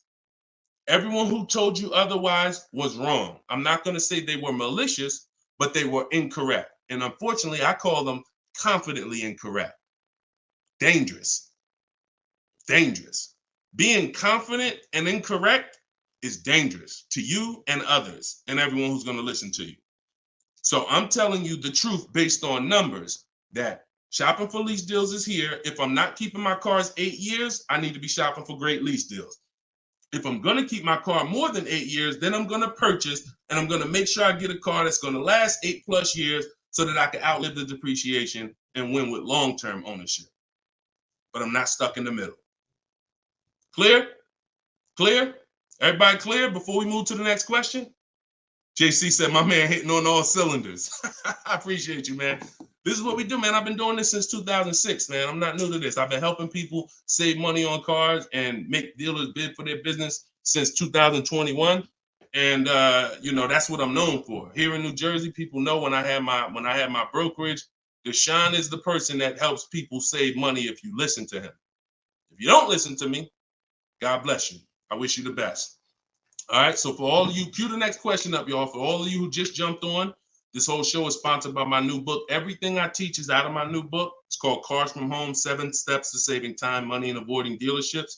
It's normally $97, but as part of our launch, you can get your copy for 75% off. It's a digital book. It'll be in your inbox in literally 3 minutes. And if you're on TikTok, you won't leave the broadcast, so you don't have to wait until the show is over to click the link in my bio, get your copy, and then you can come back and listen to the rest. Same thing on Instagram. And we got something in the comments for Facebook and YouTube. You guys can click the comment section, or if you're watching us on television, you can scan the QR code with your phone. All right, let's go, Dolan. Shoot that next one up, brother.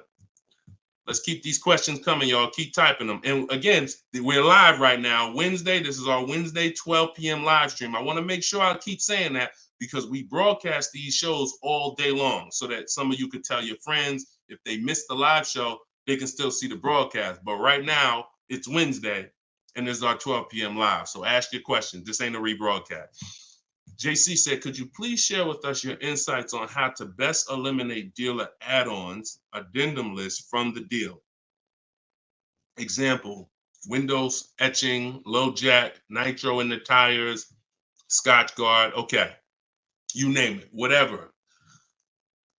I always say this, and I have a video that has done well. It's been seen by several people, and it says we don't negotiate with dealers with fake fees. You can see what I need you to know is 80% of dealers are overpriced. 20% are trying to beat their competition and they don't mind competing. These are the best people in the world. These are the people you want to find and buy from. But there's 17,000 new car dealers in this country. There's 100,000 used car dealers in this country. Somebody tell Isaac on TikTok that we just answered that question. So if there's 17 million new car dealers in this country, 17,000 new car dealers in this country, and 100,000 new car dealers, used car dealers, and 80% are overcharging, then you need a strategy to find the 20%. That's another reason why you cannot walk into a dealer and think you're going to get your best deal, because you don't know. You have a much higher chance of finding an 80% than you do a 20%. Does that make sense? It's more than likely when you walk into a dealer and you request a quote or you request an info, even the dealer that you've been buying from, they're going to say, it's more than likely you're dealing with an 80% dealer just based on the sheer numbers. It's not 50-50. And like I said, I've worked with 8,000 people since 2021. We have the data to show this is not 20% is who you're looking for. That's who we're looking for. So what we do is we need to sort for them. We're not looking to walk in. We're looking to stay at home and sort for them. The 80% are going to do what the 80% do. To answer your question, JC, I'm not interested in getting an 80% dealer to take off their fees because that's not what they do. Thanks, Carter's dad. That's not what they do. They charge fees. People pay fees. People who walk into them and buy the old-fashioned way. Your friends. Some of my friends who don't know me, most of my friends know me though now. So, pretty much everyone that knows me in real life uses what I teach. But some of your friends, pretty much any of your friends that ain't doing what we teach, they're out there walking into dealers. And the 80% are going to do what the 80% do as long as people keep paying it. As long as people, all right, man, well, look, you're going to have to take some of that off. It's made up to begin with. So how do I win if you're taking off $2,000 of fees you made up and then I think I won? How's that a win? So the tactic is the worst kind of people are going to start so high. It's called padding the deal. So when you walk into the dealership, I'm padding the deal if I'm the worst kind of person. If I'm somebody who I bounce from dealer to dealer, I make a lot of money, but my customer service scores are low, but I make a lot of money, so I always have a job. Now what I'm going to do is you're going to sit down, and I'm going to say, all right, which car are you looking for? Which car are you looking for, Diana? All right, Miss Roberts. All right, here's what we're going to do. Okay, so it's going to be working out about $650 a month. All right. Shoot, that seems kind of high. Here's the problem when you're in a dealer. You don't even know if $650 was the right starting point. Maybe the real starting point was supposed to be $550. But I'm going to start you at $650 because I know psychologically you need to think you won. See, pay attention to this. Pay attention to what I'm telling you. Selling you a car, the way the car business has programmed you, it's not about you winning. It's about making you think you won. It's a psychological game that car salespeople are trained heavily for. So when you come in and I tell you it's $650, or when you look at that car and you see it and you're like, the window sticker says 42, but when we sit down and I say, okay, we got this fee and we got that. All right, so asking price is $45,700. And you're like, wait, but the window sticker says 42. But yeah, these are the add-ons that we have. All right, now I'm starting so high that I can take off money to make you think you won, and I still end up winning because I really didn't take off anything. So this is why we don't play the games of back and forth with fake fees. What we do is we sit at home, we get bids, if we're looking at pre-owned cars, we're looking at the marketplaces, we're narrowing it down because my strategy for shopping for used cars is different than new cars. New cars and leases, we use something called the 25 to 5 strategy. That's when we reach out to 25 dealers to get 5 quotes. Used cars, we use the multiple marketplace strategy where we go to all the used car marketplaces and now we look at what the low price is in the market and we sort it down to our top 3, top 5. And then we take it, we got to make sure there's no fake fees on them because that's a tactic they'll use on used cars. Fake fees, put a price out there. So everything is a screening process. That's what I want you using, a screening process, a sorting process, so that the best deal reveals itself. You don't negotiate for it. But we don't try to turn 80% dealers to 20%. They're never going to be that. Maybe they will if we change the whole industry, and they won't be able to keep their job if they don't change. But for today, 80% dealers are going to do what 80% dealers do. That's not our job. Our job is to find the 20%. Clear? Good question. Great question. Shoot the next one up, Dolan. We're live, y'all. This is Wednesday. This is episode 5 of Car Shopping Questions and Answers. We don't usually do a live show Wednesday. It's usually Monday, Tuesday, Thursday, and Friday at 12 and 3 Eastern time. So that's the schedule. If you're like, man, Deshone, I want to make sure I tell my coworkers, I got people in my church, they need to see this. Tell them Monday, Tuesday, Thursday, Friday, 12 p.m., 3 p.m., we're here live. But all day long, we rebroadcast these lives so that even if they miss it, they can watch the show and watch the rebroadcast. Go ahead, Dolan, shoot the next one up. What if your car is damaged and you want to trade it? Okay, great question. And what you'll notice is a lot of people are going to ask the same question you have because many of you are in the same situation. So what if your car is damaged and you want to trade it? It depends on how bad the damage is affecting the value, in my opinion. So let's say you have a vehicle that is barely drivable.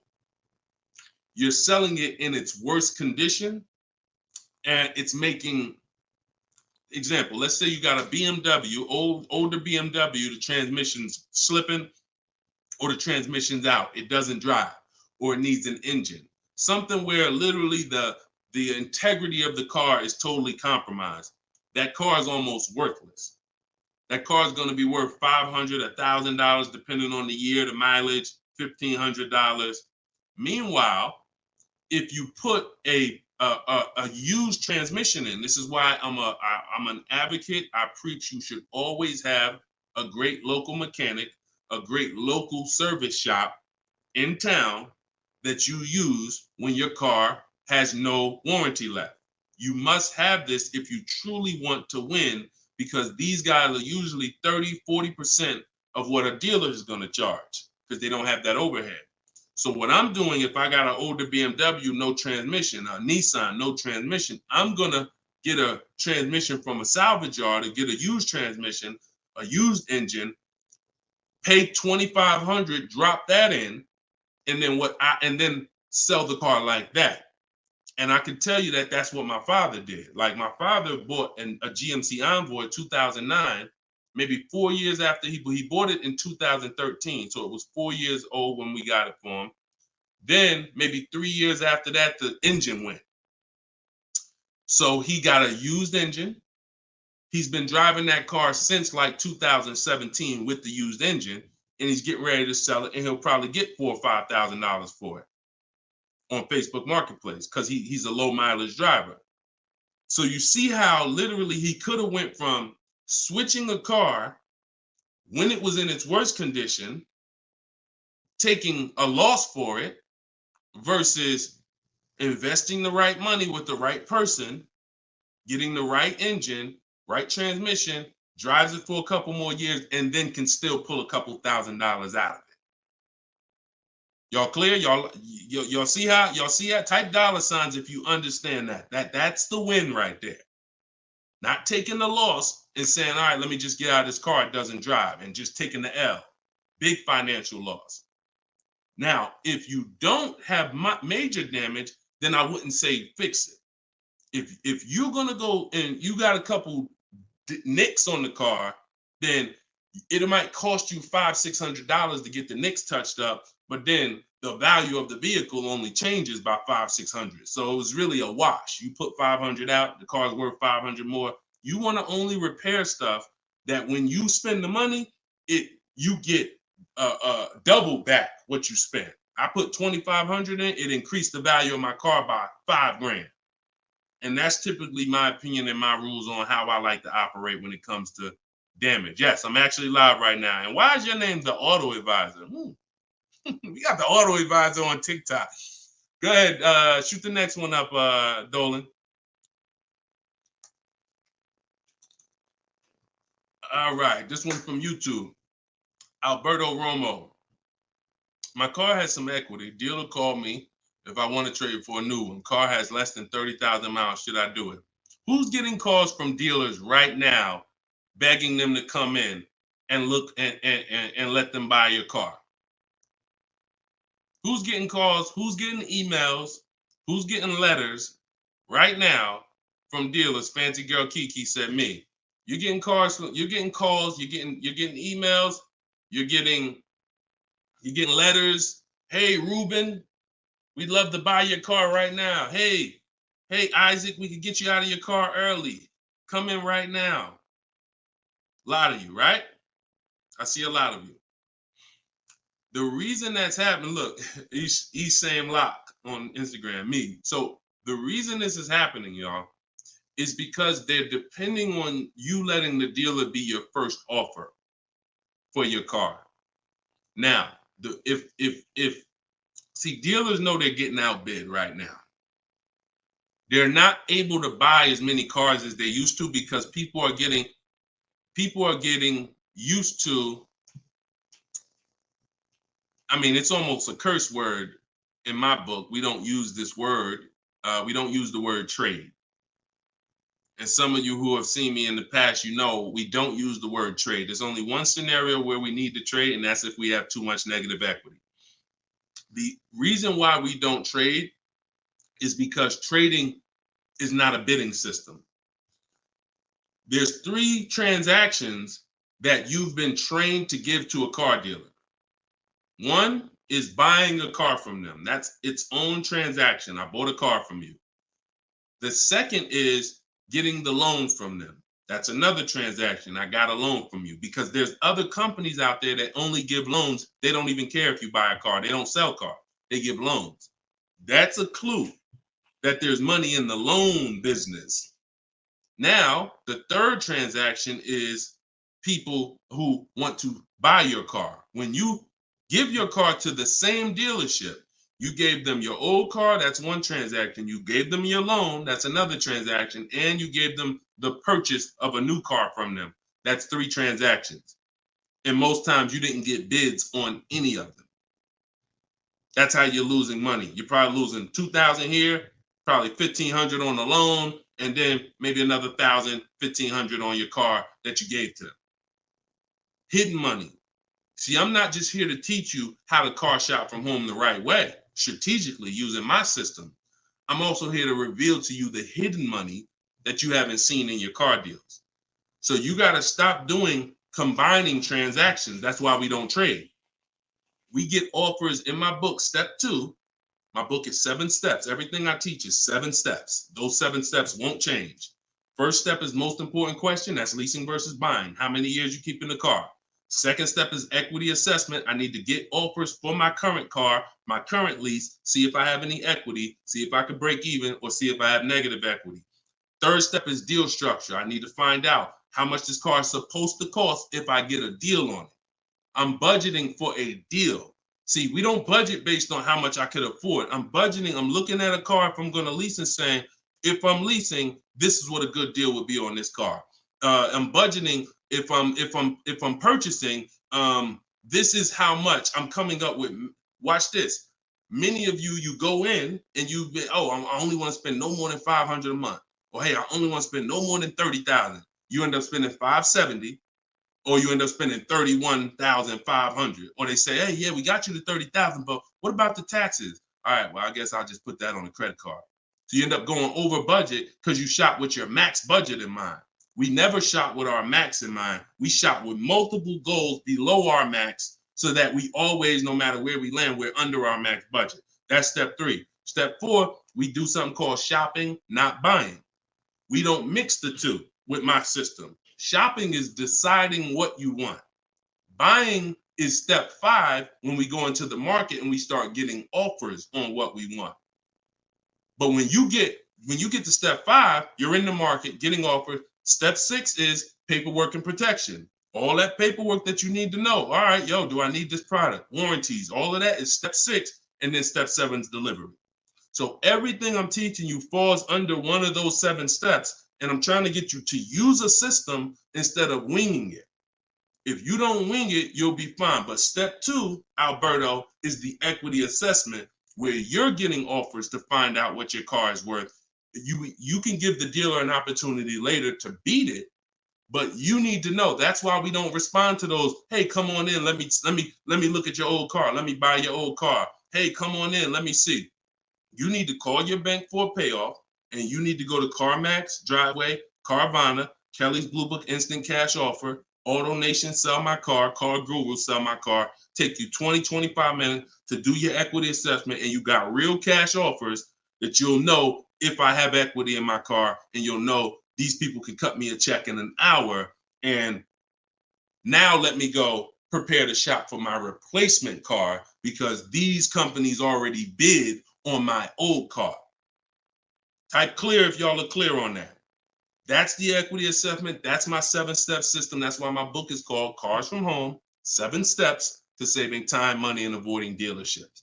All right. All of you could get a copy. You could get your copy for 75% off. It's normally $97, but as part of our launch, you can get it in my TikTok bio for 30 minutes for 75% off. Once the timer goes back up, once the timer expires, it's back up to $97. So get your copy before the timer runs out. Same thing with Instagram. Go to my Instagram bio. You'll have it 3 minutes and you come back to the show. And if you're on Facebook or YouTube, we got links in the comment section for you. All right. Great question, though. Look, go ahead. Shoot the next one up, Dolan. Oh, it said, this man, bro, spitting gold fire for real. I hope this isn't going over anyone's head. Me too, bro. Listen, me too. Keep that question up. Fancy girl Kiki from TikTok. But me too, bro. Like, I'm sitting here, man, and I pray every day that the Lord help me to look. I want you to even see. I gotta unlearn. That's why I represent this brand. I got to unlearn. Like, I have been programmed, and the people who programmed me have actually programmed me because they make more money by me staying programmed. So some of you, it's unfortunate, are not going to spend $24. You're not going to spend $24. Now, I had people get the book for $97. It's people that might be on here that say, man, I got the book before we even had this sale. $97, but some of you are not going to spend $24 to get the book. But you want to go into a 5-figure transaction, a 5-figure, $10,000, $50,000, $100,000. Some of you who are buying luxury vehicles and exotics transaction, but it's something about not, and that's just unfortunate. All right, fancy girl Kiki from TikTok. Is it true that you can have your down payment go towards your payments? So all right, So when we're working out our loan, again, this is still combining the loan and the purchase of the car. Because when you're actually trying to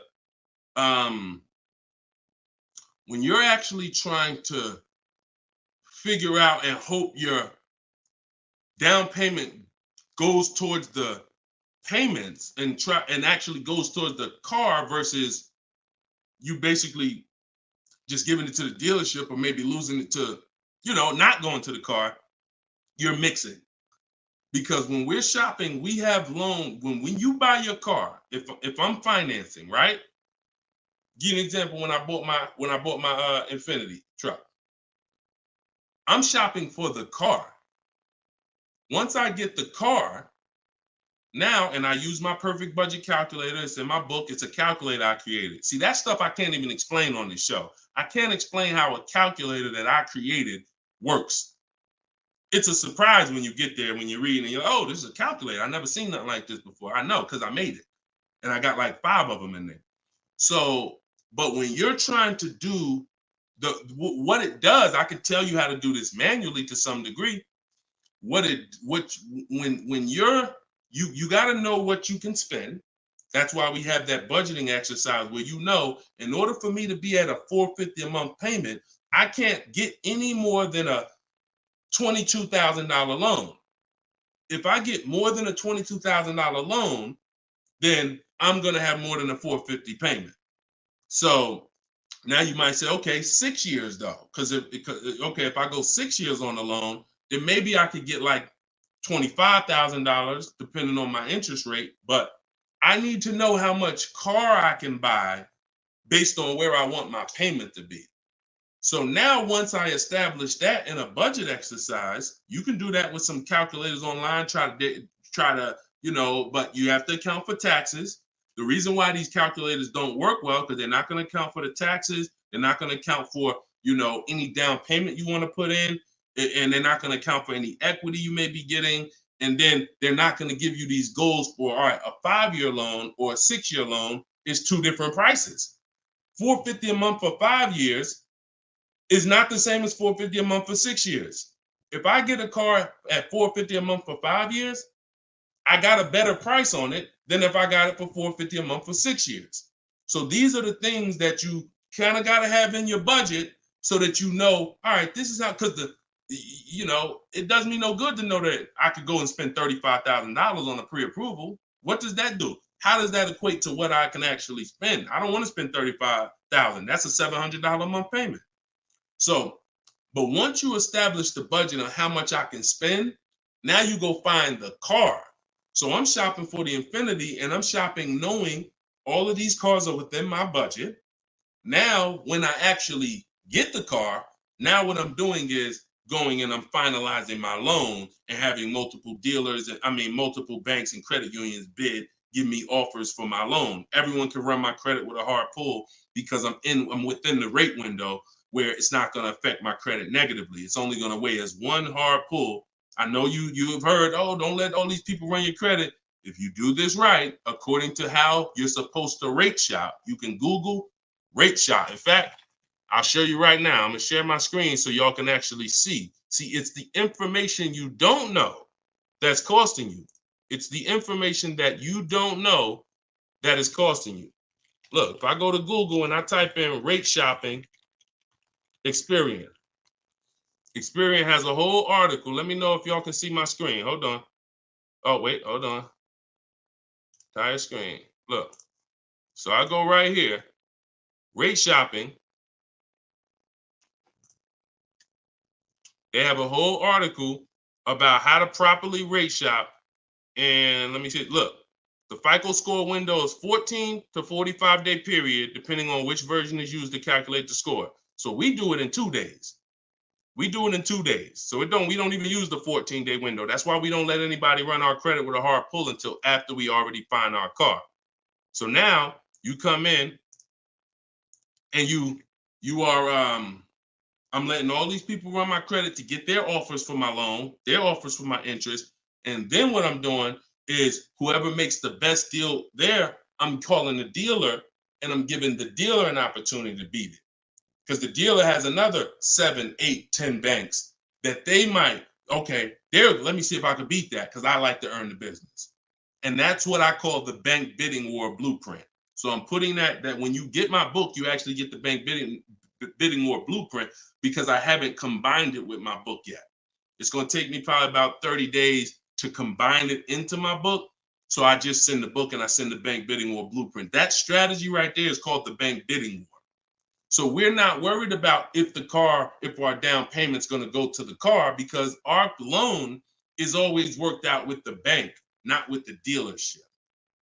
Okay? Separate these things. When you start separating these things like I want you to, you're going to see I can't get into the same trouble I used to get into. Okay? Go ahead. Shoot the next one up, Dolan. Great question. Are you even actively selling cars or are you just selling books now? No, we're all in the education business. I haven't sold cars since 2020. TikTok, what's the best way to approach a used dealership? From home. All the marketplaces. So you don't want to, if you're shopping for a used car, you cannot afford to miss a place where a used car is. What does that mean? Car Gurus, Auto Trader, Carfax.com, CarMax.com, Carvana, Driveway, eBay Motors. There's 8 marketplaces that we use. Vroom used to be on there, but Vroom's out of business now. So, and we don't use, people will say, why don't you use Auto Tempest because it pulls inventory from all that. We don't use a third-party site because what it's doing is pulling, it's not going to pull all the inventory because no one's going to give this third-party site permission to just pull all their inventory and now people start going to the third-party site instead of coming to them. So we just go direct to the marketplaces.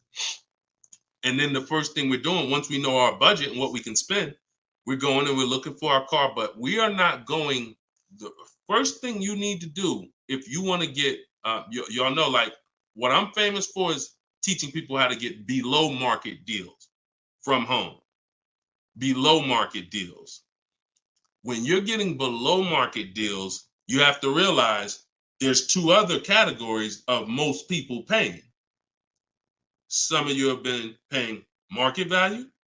Some of you have been paying above market value. So below market value means there's 2 categories that we want to buy below what they're paying. Okay? So we got to have that in our mind. Below market. Like when you look at Eddie. Look at Eddie. This is 2023. This was last year. Still coming out of low inventory. He got a 2023 Camry hybrid. And the hybrids last year, they were on fire. On fire. Like, so they were still charging $2,000, $3,000 over sticker price for the, he got $2,086 under MSRP getting bids. That was his lowest bid. Okay? He said I had a 1-week window. So those of you who are like, Deshone, I need a car in a week. When you get bids, it ain't nothing. He said I actually completed the process in 4 days.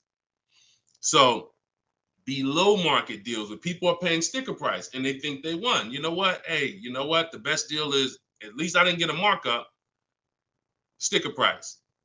Now, let's get back to approaching the used cars. When we open up when we get in used cars. Oh, wait a minute, yo, banana dad, you funny, man. So when we get in used cars, so our goal before we could get a below market used deal, we have to know what the market prices are. So when we open up those marketplaces, the first thing I want you to do is look and sort from lowest to highest prices on all of them. Lowest to highest prices. Well, the first thing we actually do is start an account. You want an account because we want to get alerts of all new inventory. So we start an account on all the marketplaces that we can start an account on. Now we're going to look and sort from lowest to highest, and we're going to look and see what the low side of the market is. Low side of the market, low side of the market. Now I might say, okay, the low side of the market is about 22, 23. if you're doing it right, you're always going to have prices that are $3,000, $4,000, $5,000, $6,000 more. If you don't see that type of spread, you're not doing it right. So now we know this is the low side of the market. Now here's what comes with the low side of the market: bad Carfaxes, frame damage, salvage titles, sketchy history, damaged cars. That's good. That's what comes with it. What we're looking to do is see where those cars are priced at, and we're looking to be right above them. And from there, we have a particular system of how we're going to sort based on title history, service records, extremely important. We will not buy a used car without great service records. Then we go to accident history. There's a couple different types of accidents: serious accidents, airbag deployed, vehicle towed. All of this is serious accident. I appreciate you, JCAA. Shout out to the sharers on TikTok. Now we go to, then we need to verify there's no bogus fees, because that's a narrowing down. Now that'll narrow us down to like a top 3, top 5, top 7. But some of those vehicles are going to have bogus fees, guaranteed. And this is not always happening day one. That's why I don't want you waiting until you need a car to go shop. I want you in the market early, a month, 2 months, 3 months before you need a car, so that you can watch the market. And when you can watch the market, you have much more leverage. You have much more flexibility. You can say no. You can see where the price trends are, and you can get alerts. Many times, it's the alerts of the new cars that's going to be the car you take down. Because once you know the low side of the market, now you're getting alerts. Every new car that hits the market, boom, soon as it hits, I can look and see, oh, that's priced on the low side.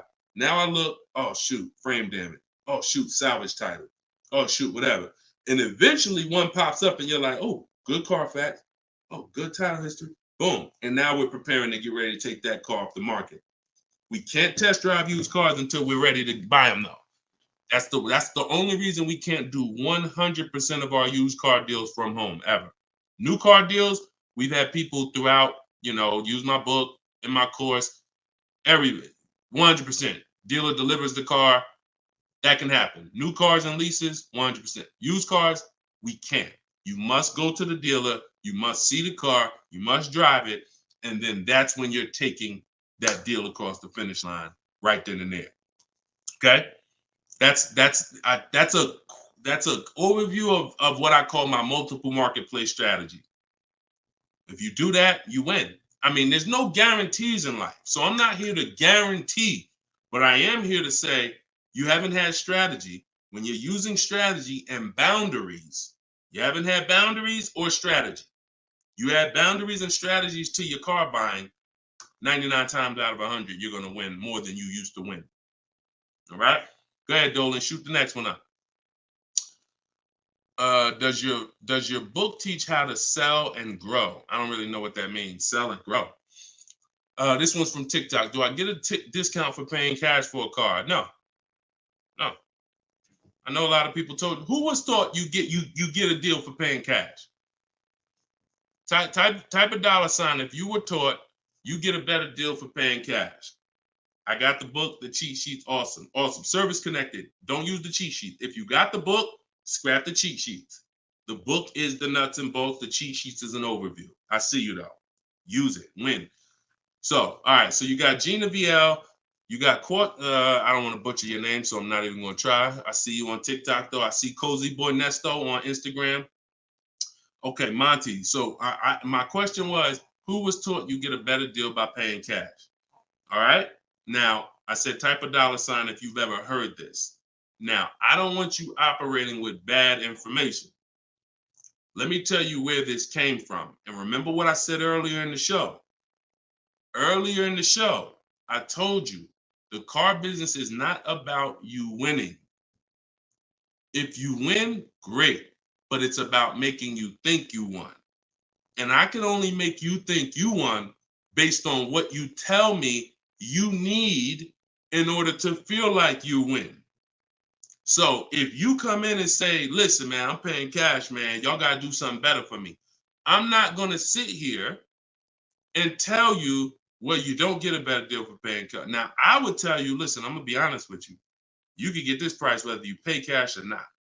So like there is no, but somebody who's like not going to be willing to go and tell you that, they're going to make it look like, all right, I got to make you think that the deal I'm giving you is because you pay cash. This originated from when dealers used to finance cars. There are still people, and you may be one of them, who think the dealer owns your car after you get it. That's why there are people who say if they can't afford a car, they say, man, I'm gonna get a dealer back their car. It's not their car anymore. Unless you're dealing with like a buy here, pay here place where they're actually extending the loan to you, it's not the dealer's car anymore. But back in the past, dealers used to extend loans. They would hold the financing. So if you offered them all the money up front, it was an incentive for them because they knew it guaranteed they get the money now. And it also saved them interest. It saved them, if they were holding the note, then they're still technically paying for that car. And they're like, okay, I could save you another $1,000, $1,500, because you're going to give me all the cash up front. It's not like that anymore. It's not. Literally from the time you leave, the dealership is funded in full in hours. Like by the time you drive off, wire transfer, the dealer is funded for the car. The funds come from Bank of America, Chase, TD, M&T Bank, whoever it comes from, wired to the dealer. From that point, it's between you and who? Who's on the title? Who's the ones calling you if you don't make the payment? Who's the one setting up the car to be taken if you don't make the payment? It's not the dealer, right? It's the bank. So it's always between you and the bank from that point, which is why you don't get an exactly life experience. You're not getting a better deal paying cash. And that's just because that's the way it's set up.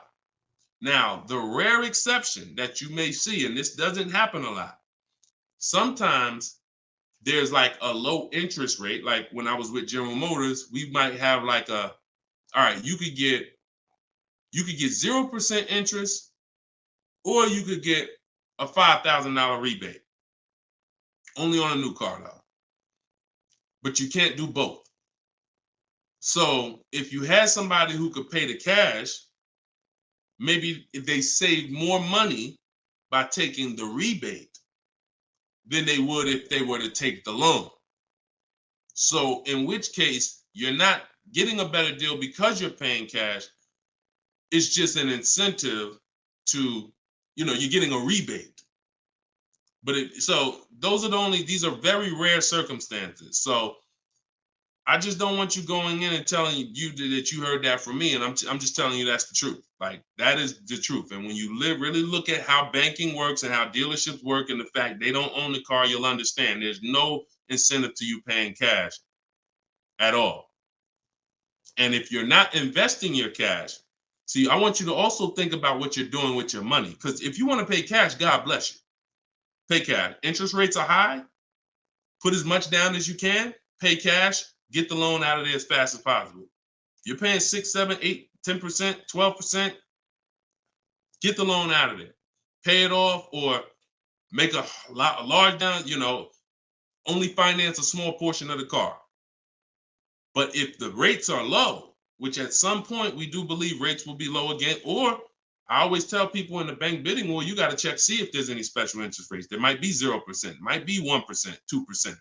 So if those instances exist, there are people who your money's invested. You're getting 8% on your money. You're getting 6%. You're getting 10%. You're in real estate. You're getting 15%. It makes no financial sense to take that money that's earning money for you out and put it into a car that is going to lose money for you. That $20,000, $50,000 you put in the car is going to be worth half of that in 3 and 4 or 5 years. 5 years, it'll be worth half. So these are the things I talk about. I don't believe in one size fits all car advice, y'all. That's why I'm always saying it depends on this situation. If you're this type of person, if you're keeping your cars 8 years, you should be buying. If you're not keeping your cars 8 years, you should be selling. I mean, you should be leasing. A lot of people think, okay, Deshone, you talk about leasing a lot. I talk about leasing for people who are not keeping cars 8 years because they've been taught that they should still be buying. But I'm putting you in the strategy that's custom to your life versus what you've been hearing, which is people telling you, hey, do what I do. Only buy used cars, pay cash for them. And that's your situation. So anyway, so all of this is out my book. Cue the next question up, Dolan. We got a couple more minutes and then we'll wrap. All of this is in my new book, Cars from Home. It's called 7 Steps to Saving Time, Money, and Avoiding Dealers. Normally $97. You can get your copy for 75% off for 30 minutes. It'll be $24. And everything I teach is in there. You know, everything that my my students in my video course have had, my coaching.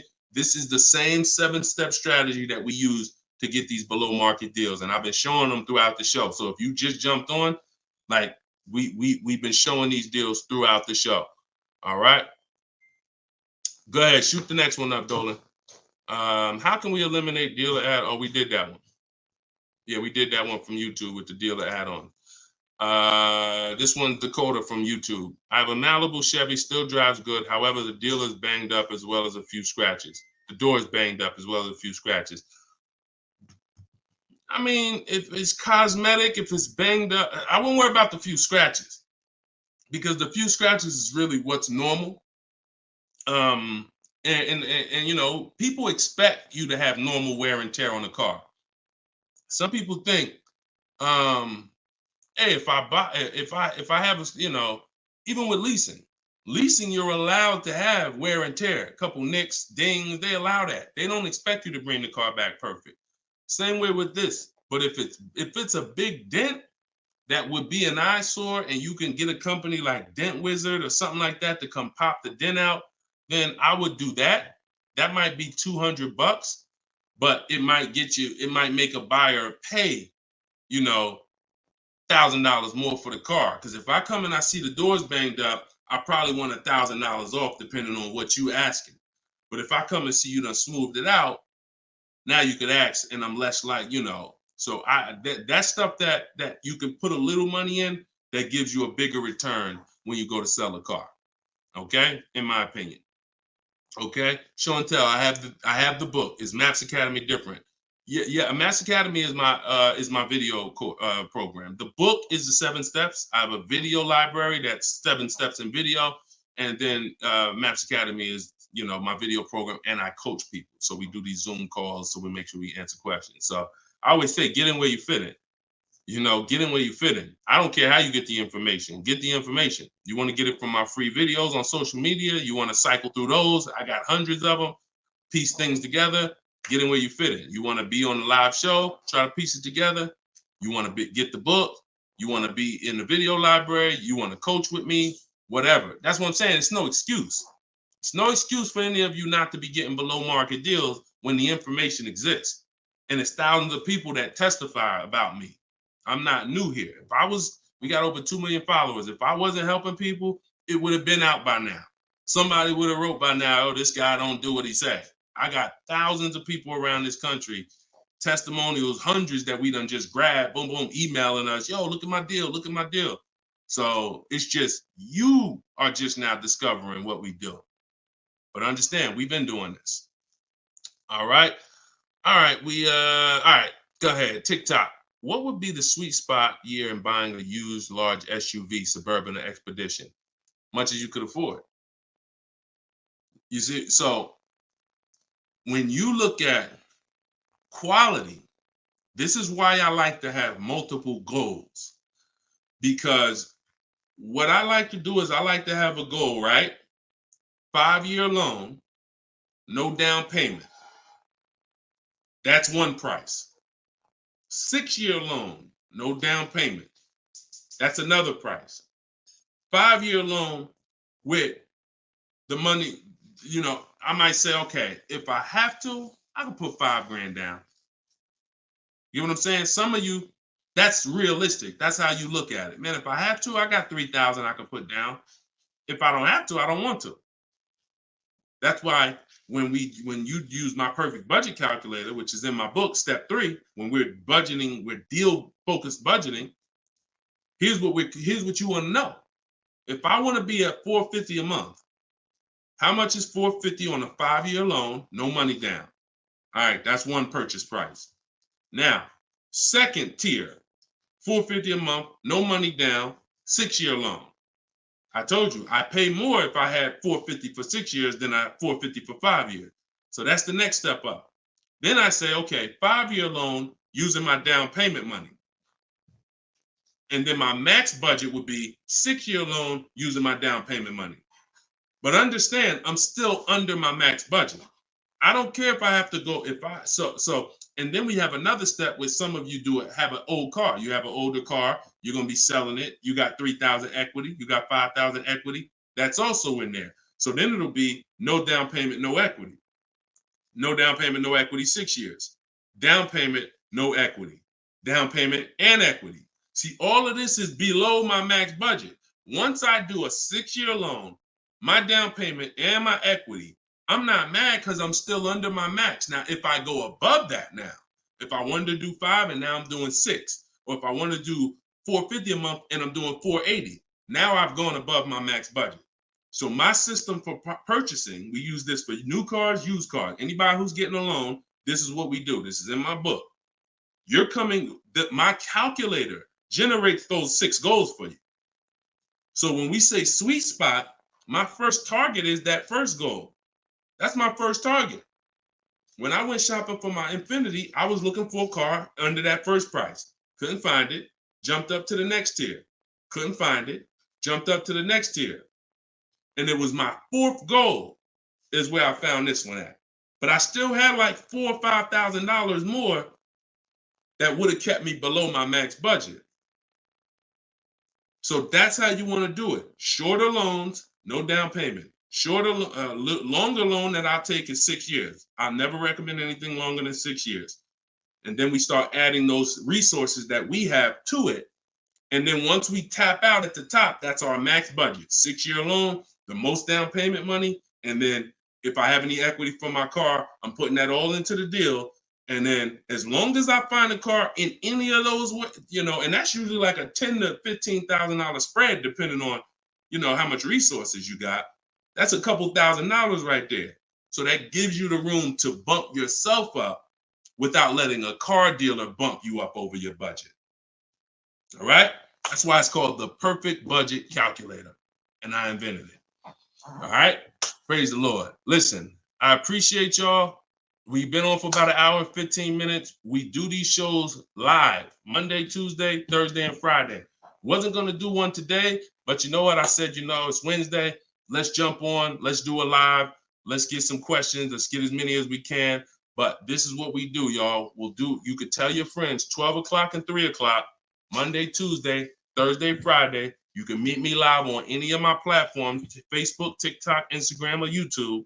And we'll be doing this live Q&A to make sure you guys get what you need to save money and get below market car deals. That is the goal. So for those of you who like Deshone, I appreciate the show, but I want everything in one spot, man. I don't want to even have to come back to this show anymore.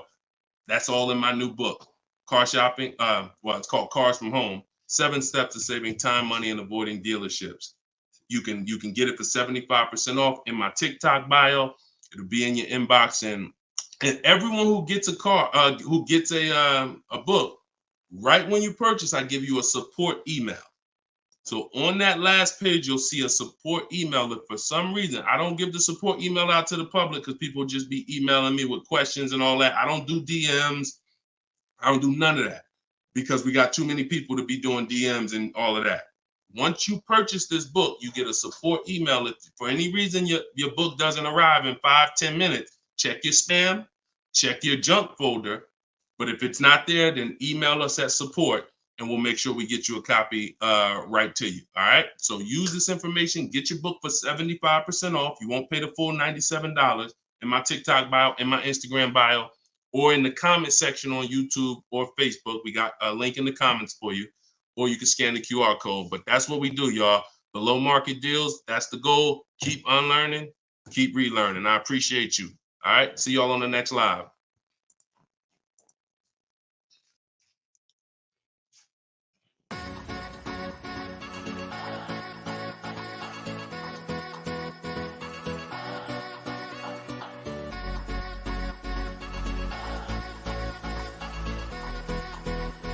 The worst possible thing you could say when you walk into a car dealership. I spent 5 years with Mercedes-Benz, 5 with General Motors, and the worst thing a person could say when they walk in is, if you could just get me to this payment, we got a deal. So your loan's probably still like 19, which means you got to pay to get out. You're upside down. It's called negative equity.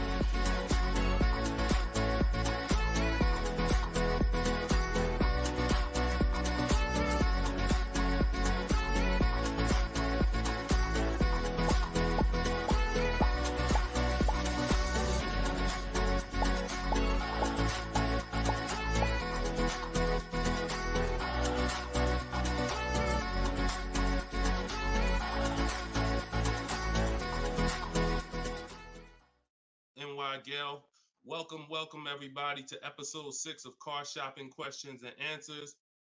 I am your host, Deshone, publicly known as Deshone the Auto Advisor. We do these shows Monday, Tuesday, Thursday, and Friday live at 12 p.m. Eastern Time and 3 p.m. Eastern Time. So I know some of you may see our live rebroadcast.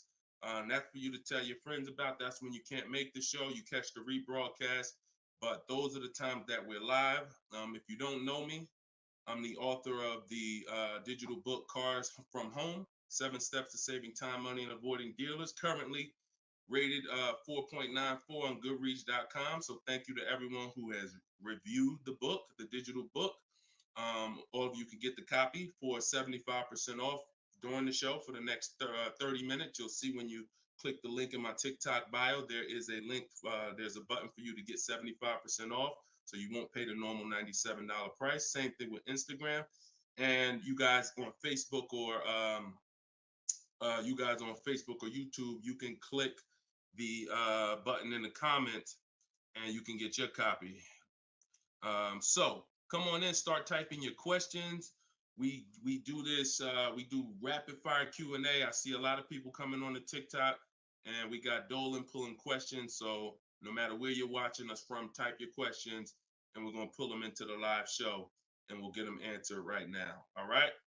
So I'm excited about this show. I see we're continuing to see people getting below market deals. If you don't know that the goal is for you to get below market deals, and the goal is for you to not spend more than 30 minutes in a car dealership. I spent 14 years in car dealerships. So you're not learning from somebody who's just like you. I'm just like you in that, I buy cars, I lease cars. That's the way we're similar, but I'm an insider. I'm an auto industry insider.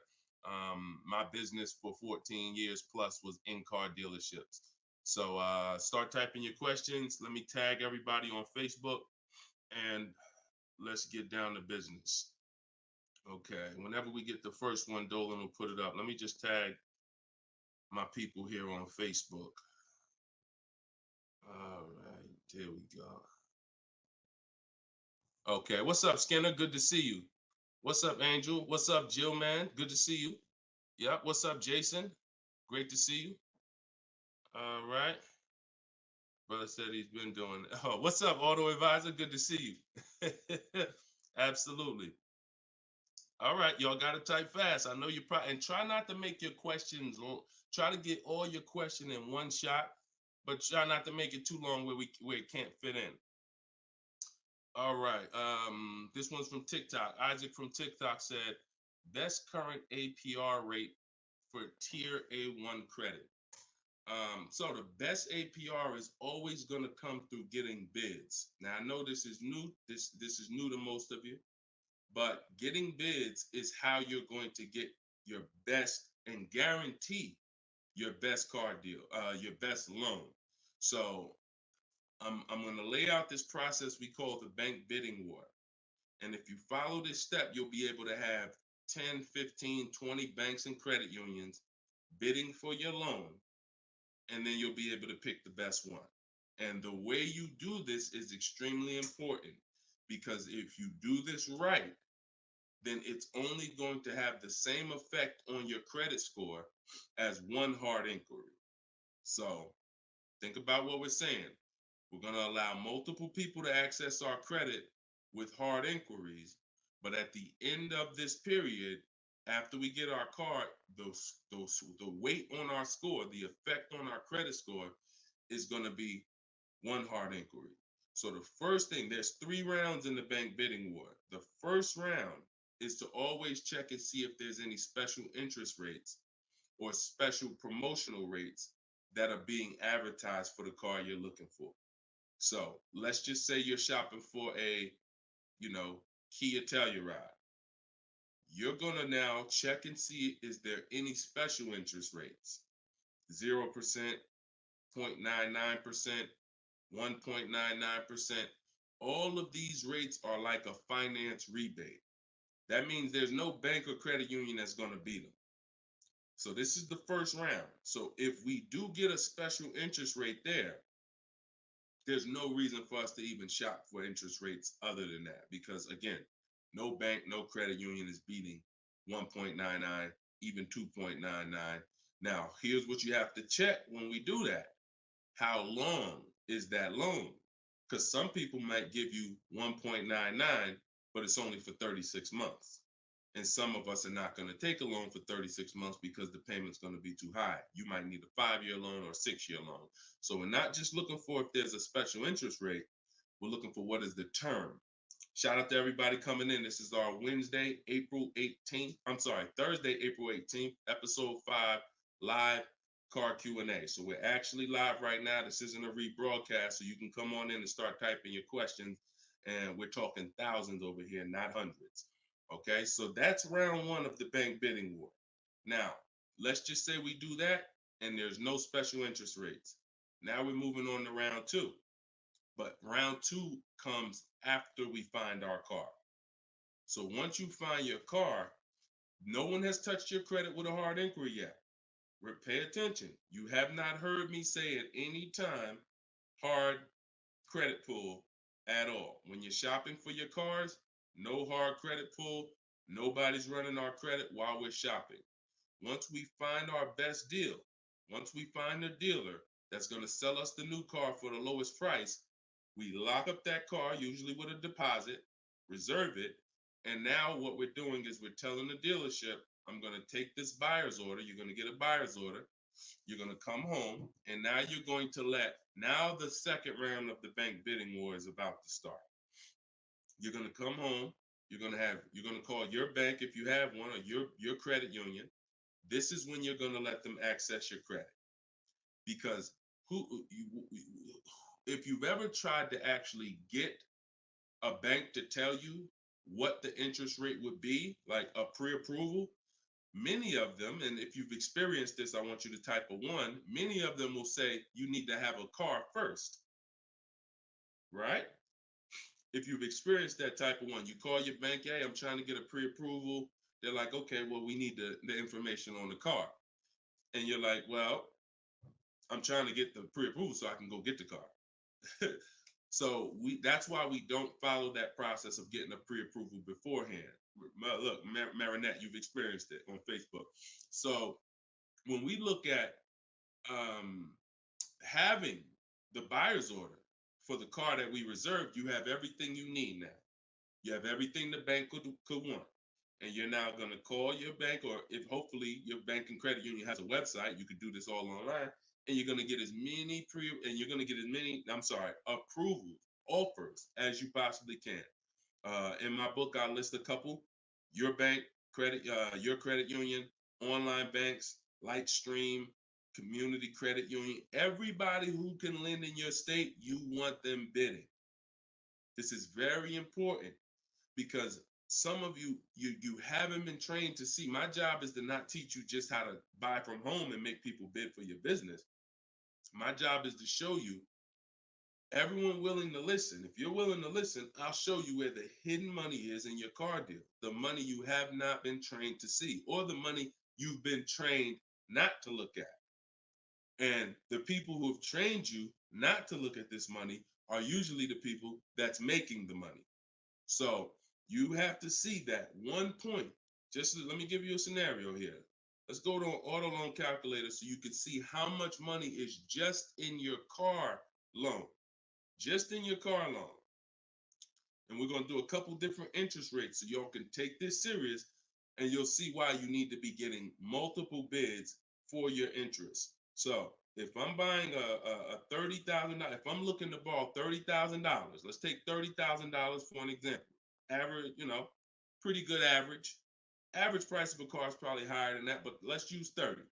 Now, if that interest rate is 5.99, total interest paid is $4,791 over the course of 5 years at 5.99.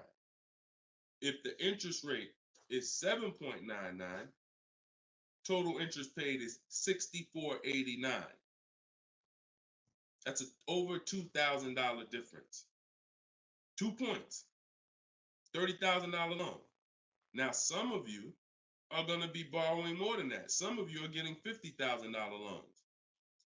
Interest at that same 7.9 on a $50,000 loan is $10,815 over 5 years. Now, if you can get 2 points less, 5.99, interest is $7,984. This is $3,000 difference. So, do you see how if you're not taking getting the best loan offer just as serious as you're taking trying to get the best price, you get a good price and then you'll give it back to the bank who's giving you the loan. So this is why we get bid. So we're now going to let all these people run your credit. This is when you do your hard inquiry. You don't do it before this. Hard inquiries, credit unions, online banks, your bank, your credit union, everybody's bidding now. And now what you're going to do, once you take the best offer from that round, that's round 2, that's when you're going to call the dealer and you're going to tell them what that best offer is and see if they can beat it. Because the dealership has another 7 to 10 to 12 banks that they're going to be competing to try to get your business. So this is the bank bidding war. So when I created this product, and if you do this right, as I said, what I know you were taught, who was taught, be honest, we're live right now. This is our Thursday, 12 p.m. live. Who was taught, don't let people run your credit. When you have multiple inquiries, it lowers your credit score. Who was taught that? Type me if you were taught that. Don't let people run your credit. You can't have all these people doing hard inquiries or they're going it's going to jack your credit score up. All right? Look, that right was taught. Okay. Look, Lisa, I see you. Hold on. Let me go to Instagram so I can see our Instagram comments over here. I always got to go to Instagram Live. Okay, Diana from Facebook. I see you. Hold on. Let's get Instagram in the building. Give me a second. All right. Marinette. All right. Marinette. Okay, I see you. D, I don't even want to try to pronounce your name, but I see you on Instagram. So it's partially true and it's partially wrong. You have to do it the way I just laid out for you. That's called the bank bidding war. And if you want to prove this for yourself, you can simply type in rate shopping online and you'll see this is how the credit union, this is how the credit bureaus allow you to rate shop.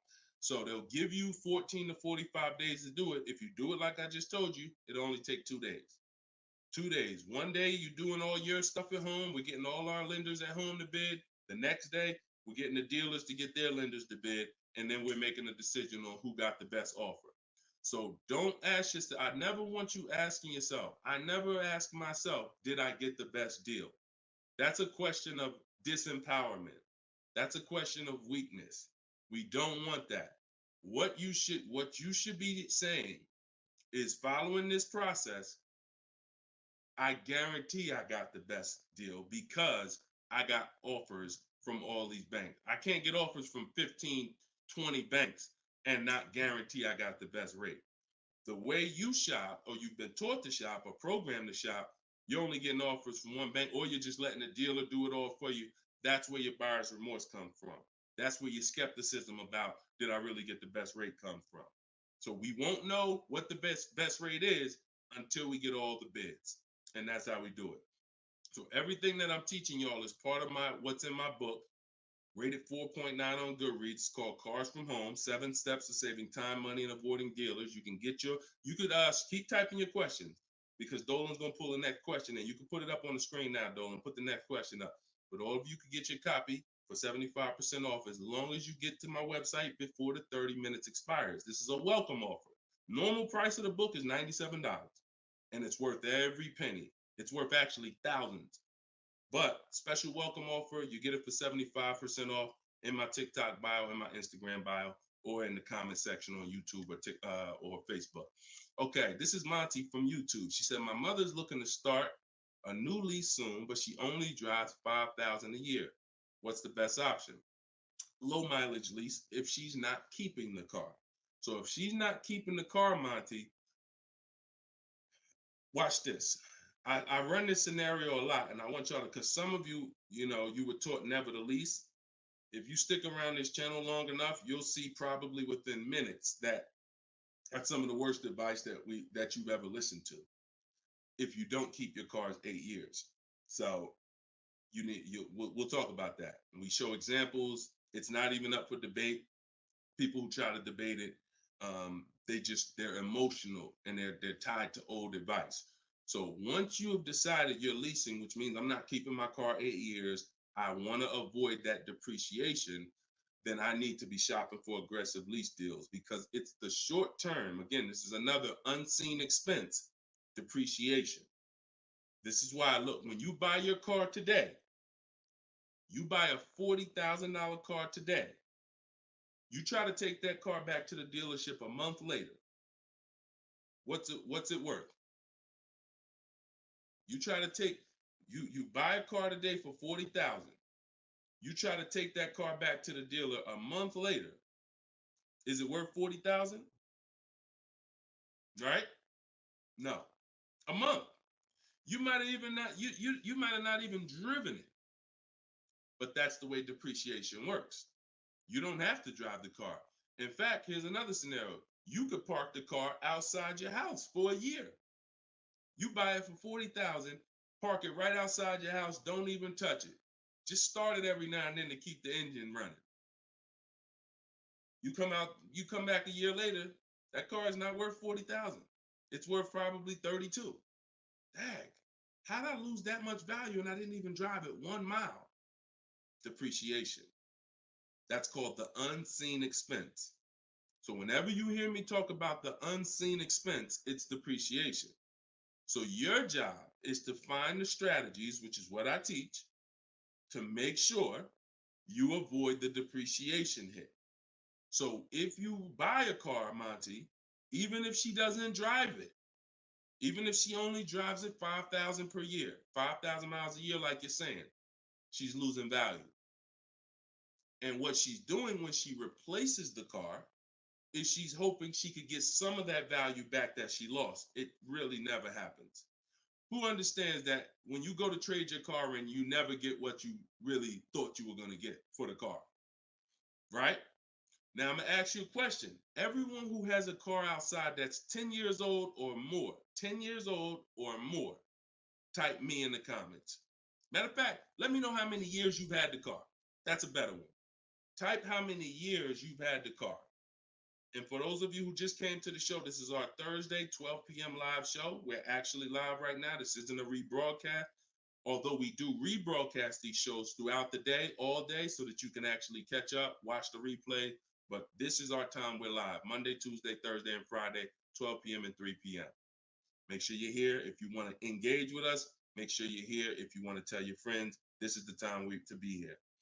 Okay, so we got people 11 years. Can Skin on Instagram, 11 years, 13 years. Jessica on YouTube, I see you. 6-year Jeep Wrangler.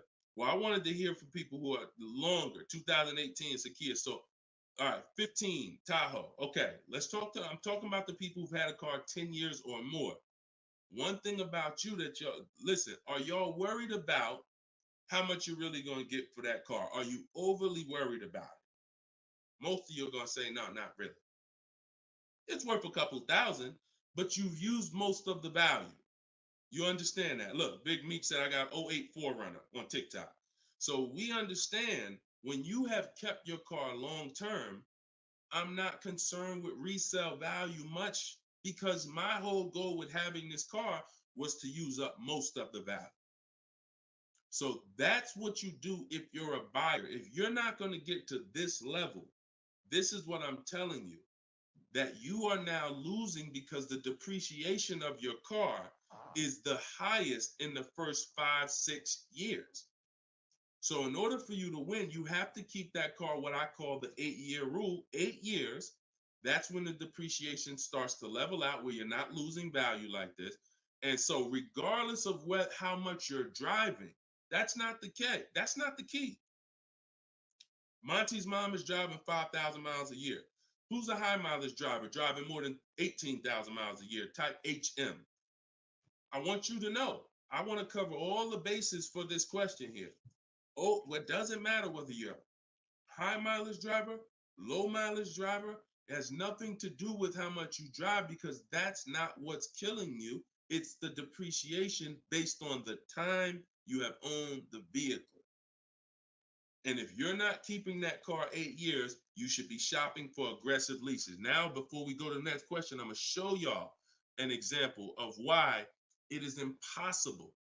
Yes, impossible. No way, shape, form, fashion. You can get a great deal if you purchase, but you should have leased. Okay? Let's use this scenario. Let's use Frina.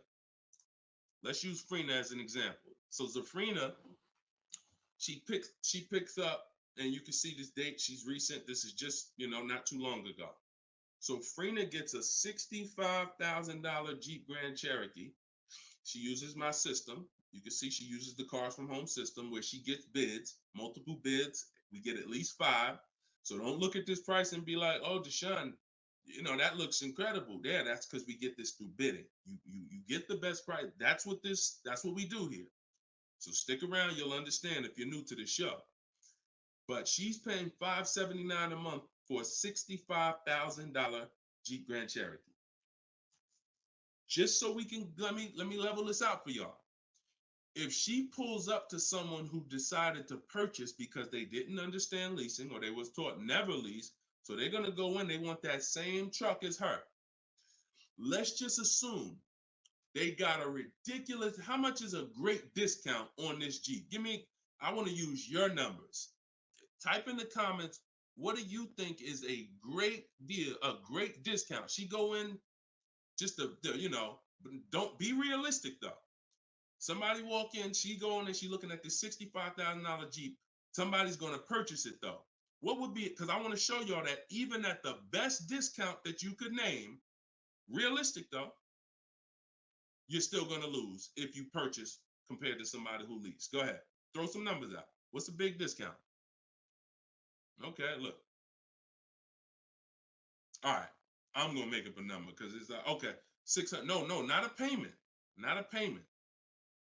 I'm talking about, okay, Aux the Pro said 20%. Now, we already know saving 20% off a new car is pretty much never going to happen, right? We can agree. That's usually never going to happen, 20% off the price. Let's see how much 20% is. So 10% would be $6,500. 20% would be $13,000. So let's say they knock $13,000, an impossible discount. Someday they just somehow we do something never been done before. They end up getting this car for $53,000. $53,000. Every $5,000 on a loan is how much per month, y'all? Some of you know, some of you seen my videos, some of you been on the show before. Every $5,000 on a loan is about how much per month? $100. Exactly. So let's do this math now. Continuing to drive this point home that there is no way for you to get a great deal when you purchase, but you should have leased. So the same person who just got this unbelievable, never gonna happen discount of 20% off a brand new car, $53,000, what's their car payment? $53,000, car payment's about $1,050 a month. $1,050 a month for 5 years. Let's just say they take another year on the loan. They say instead of a 5-year loan, let's take a 6-year loan. $900 a month for 6 years. Freena's paying $579. Is that sinking in? Type $ if that's sinking in. that, whoa, you telling me, Deshone, the same price that this person just got, and she got a ridiculous lease on it, she's paying $579 a month, even if a person got an never gonna happen discount. I literally just took what my man here on Instagram threw out, and he knew he was throwing out something crazy by saying 20%. Even with the 20%, payments $500 a month more than Frena got leasing it. Now let's do one more scenario here. One more. See, all of this is what I'm teaching. This is in my book. This is why the book is 4.9. Goodreads.com. Thank you to everybody who's reviewed the book, Cars from Home, 7 Steps to Saving Time, Money, and Avoiding Dealerships. One more scenario. Let's throw a used car in here. So we already looked at Frena's deal, brand new, great lease. Second, brand new, never gonna happen discount. Now let's throw a used one in there. Let's say somebody says, you know what? I'm looking for hold on, I want to put that back up, Dolan. Let's keep that up because we're talking about this scenario. So please put Frena's deal back up on the screen, Dolan. Matter of fact, here I got it right in front of me. All right. So we got third scenario here. Somebody now is saying, all right, I'm gonna find that truck used though. So instead of 65, good price on a used one. Let's say we find one that's like 40% off, 3 years old. Again, I'm using extremes to show y'all. So some of you are like, Deshone, if you're using extremes and it's this different, dang, I've been overpaying by not understanding leasing. Yep. I wish I had Dave Ramsey here. I wish we could get Dave Ramsey on the show. You know, I wish he was in the audience. I wish him, because unfortunately, look, shout out to Dave. I know he has the right heart, the right intentions, but he has the wrong information. He's what I call confidently incorrect. That means dangerous. You're dangerous. When you're confident and incorrect, you're dangerous to yourself and others. So now, used car. Somebody gets this car, they knock 40% off the price, and they get one for like $40,000. $65,000 truck. I got one 3 years old. I paid 40 for it. Every $5,000 we just said is about $100 a month. 40 payments, $800. You take a 6-year loan, payments $725. On a used one, we're no longer even talking apples to apples with the vehicle. On a used one, $579 Frena's paying, $725 for a 6-year loan on a used one, 3 years old, 1 year on the warranty left. Then you're on your own. $1,000 a month to buy a brand new one. See, son, you getting mad yet? Are you getting mad yet at the people who taught you not to lease? Now, who should be? Because some of you, if you just tuned in, you might be thinking, oh, Deshone, so should I only lease? No. If you are not keeping your cars 8 years, then you should only lease. Because when you buy, if you keep the car long enough, you can win. Because you're going to pay double what Frena's paying if you buy a brand new one. You're going to pay more on a used one, but eventually you pay off the car, you keep it 8, 10, 12 years. The longer you keep it, you can catch up. You're still not going to, you get what I'm saying? Because Frena's always going to have a payment. If she keeps leasing, she's always going to have a payment. But if you keep buying your cars, trading them in 5 years, trading them in 6 years, trading them in 4 years, you are no way, shape, or form even close to this.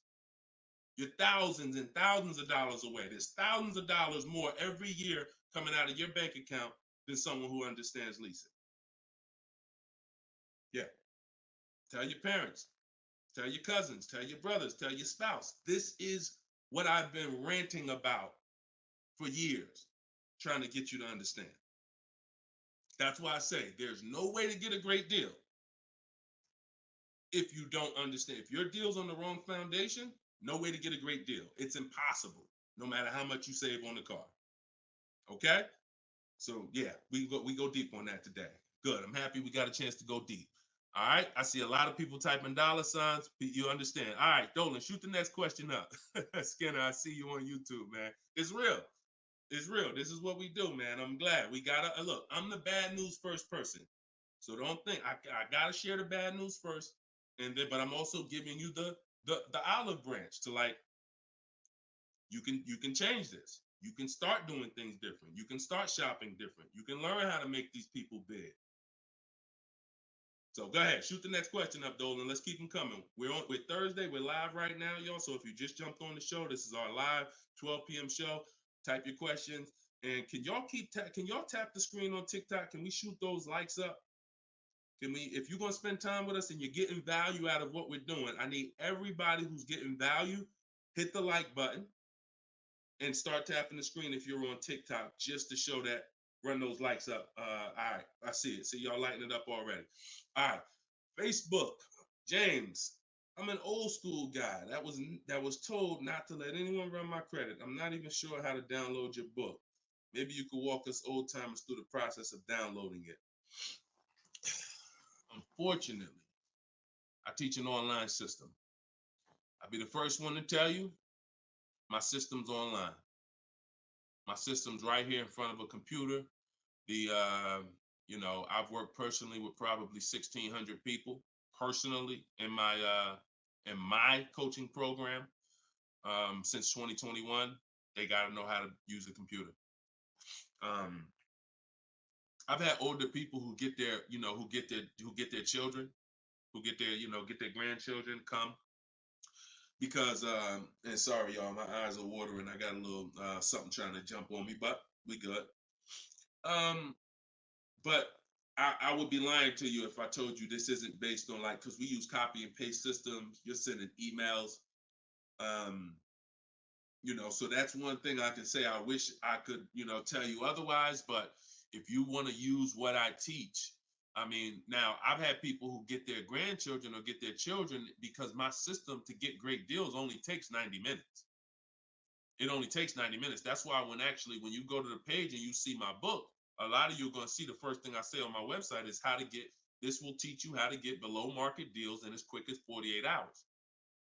And the time you're putting in to get those deals is probably going to be about 90 minutes once you learn, as I walk you through my 7-step process. But you got to know how to use a computer. So I'm just being real with you. Like, I wouldn't tell you to get the book if you're not comfortable sending emails, copying and pasting, because it is an online system. So I would tell you, call one of your family members who's computer savvy. Tell them, hey, get this book, work this for me, help granddad out, help dad out. And not only are you helping yourself, but they'll now have a skill so that they can learn, so that they're now making dealers bid and they're at home.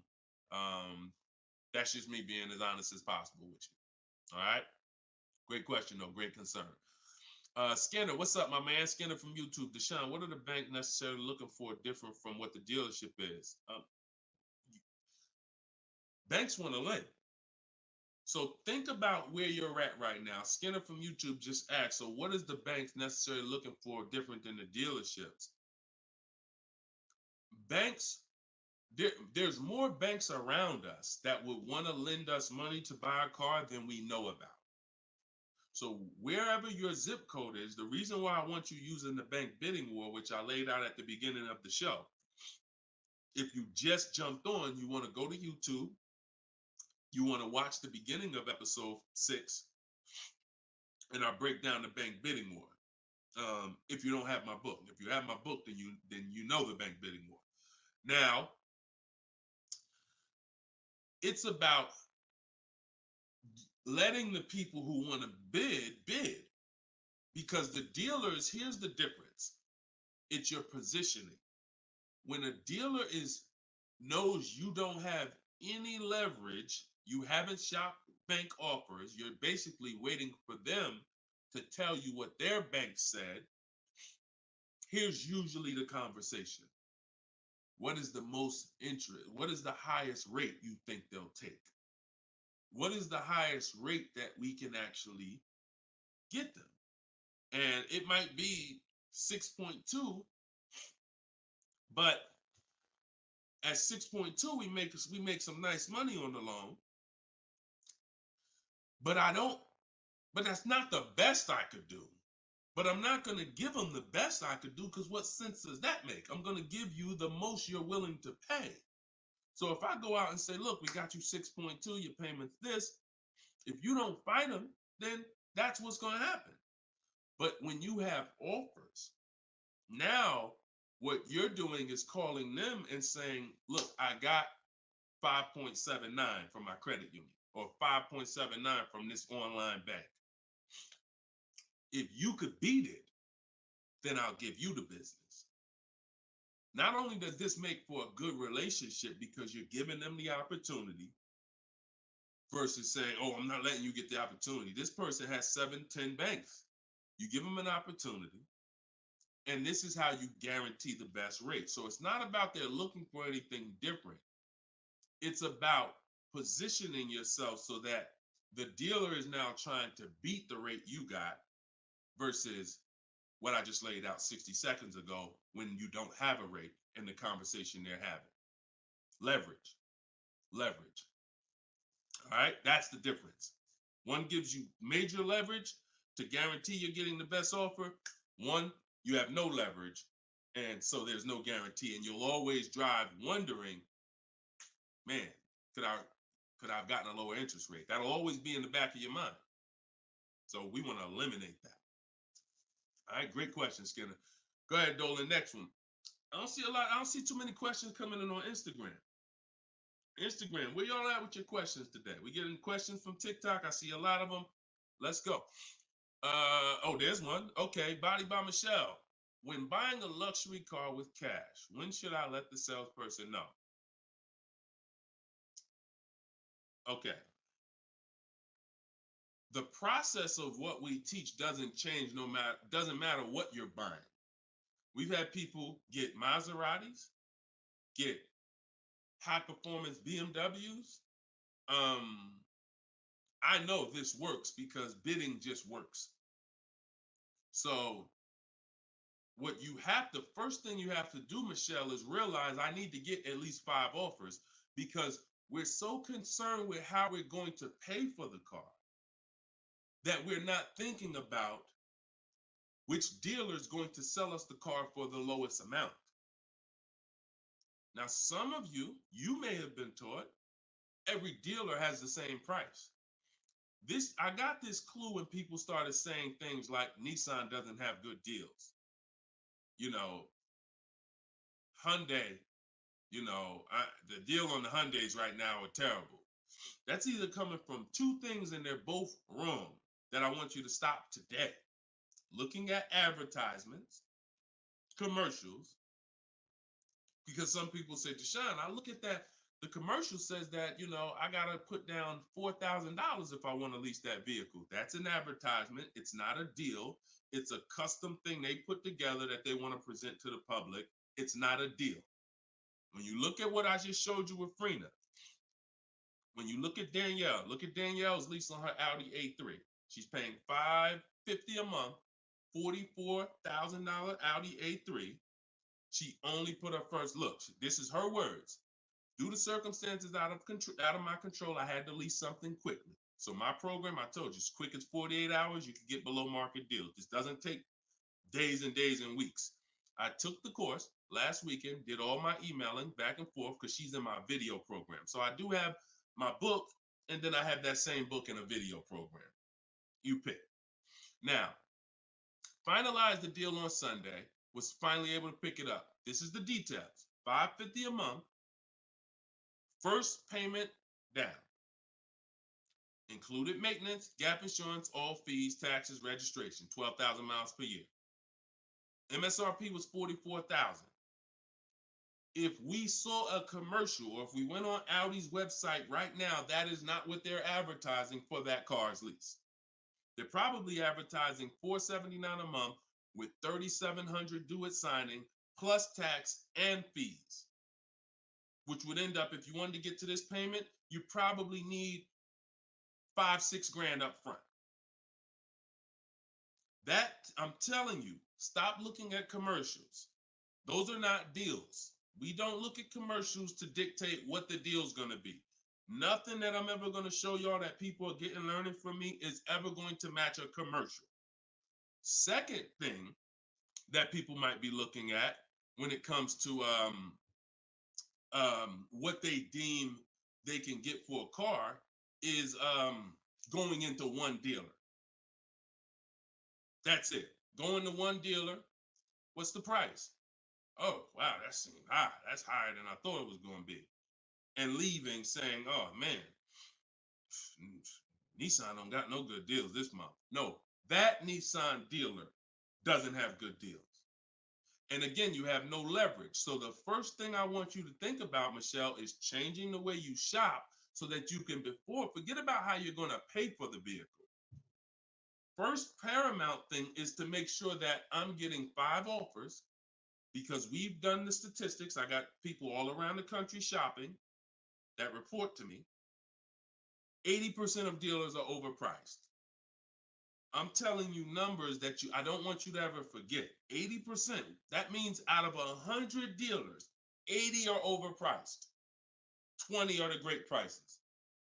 So you're not going to walk into a dealer and get a great price, because you have more of a shot of walking into an 80% dealer than you do a 20%. So you stay at home. You could do it my way, which is in my book, totally online. You use my scripts, use my templates, they're copy and paste.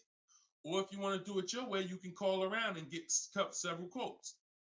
But you need to get at least 5, because you're going to be amazed how different the quotes are. One dealer's charging $550, another dealer's charging this, another dealer's charging this.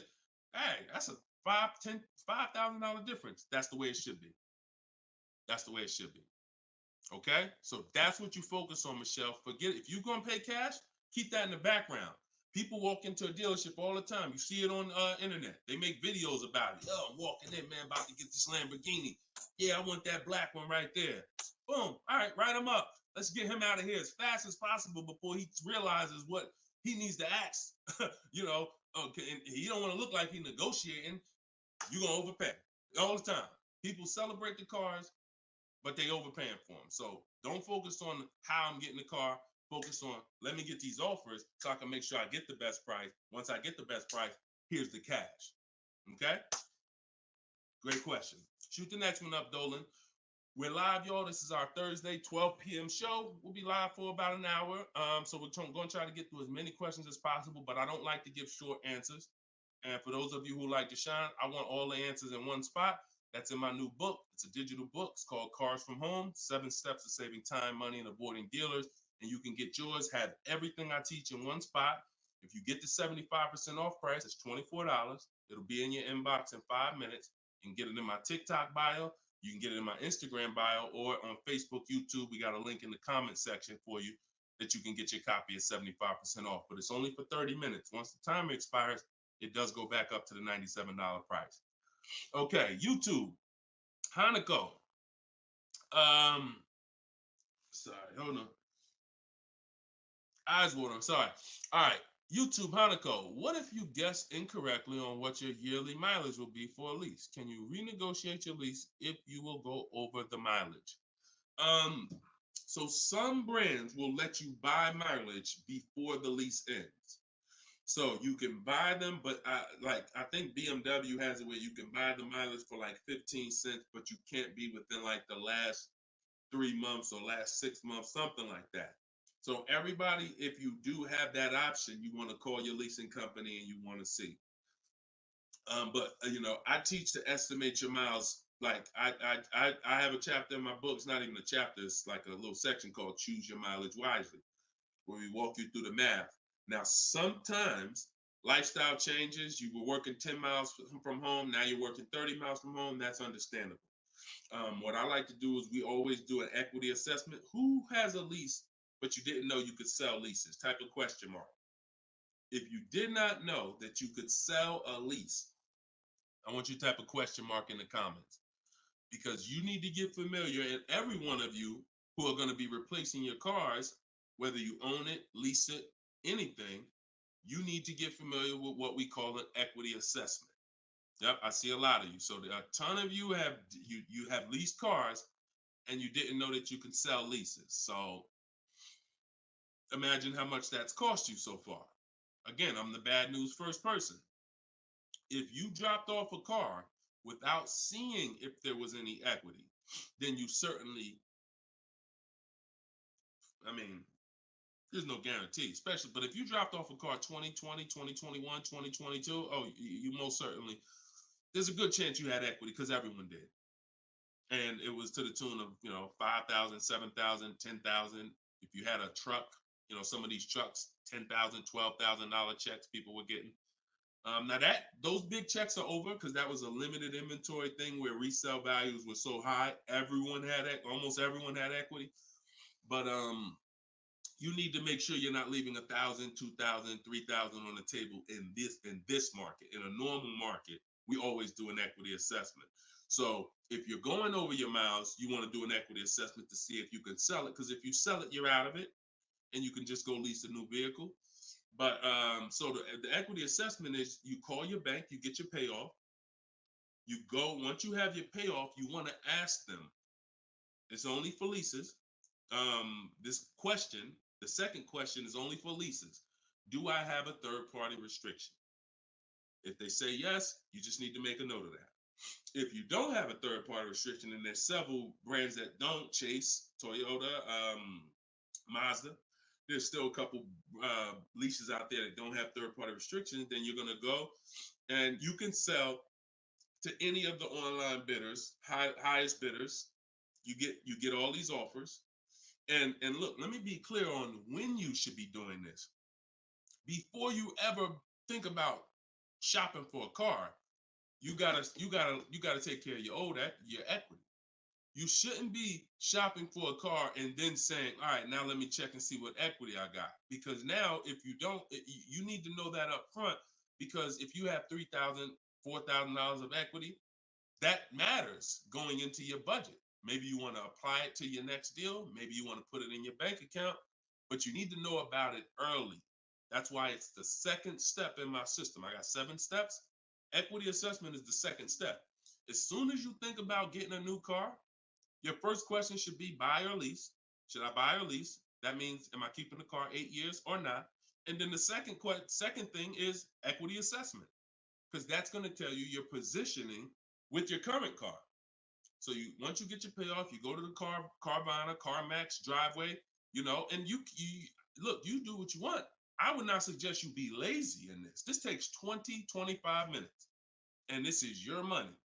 So you go to those websites, CarMax, Carvana, Driveway, Kelly's Blue Book Instant Cash Offer, hold on, Auto Nation Sell My Car, and Car Google Sell My Car. 6 offers, 6 cash offers, and that's going to tell you your equity position.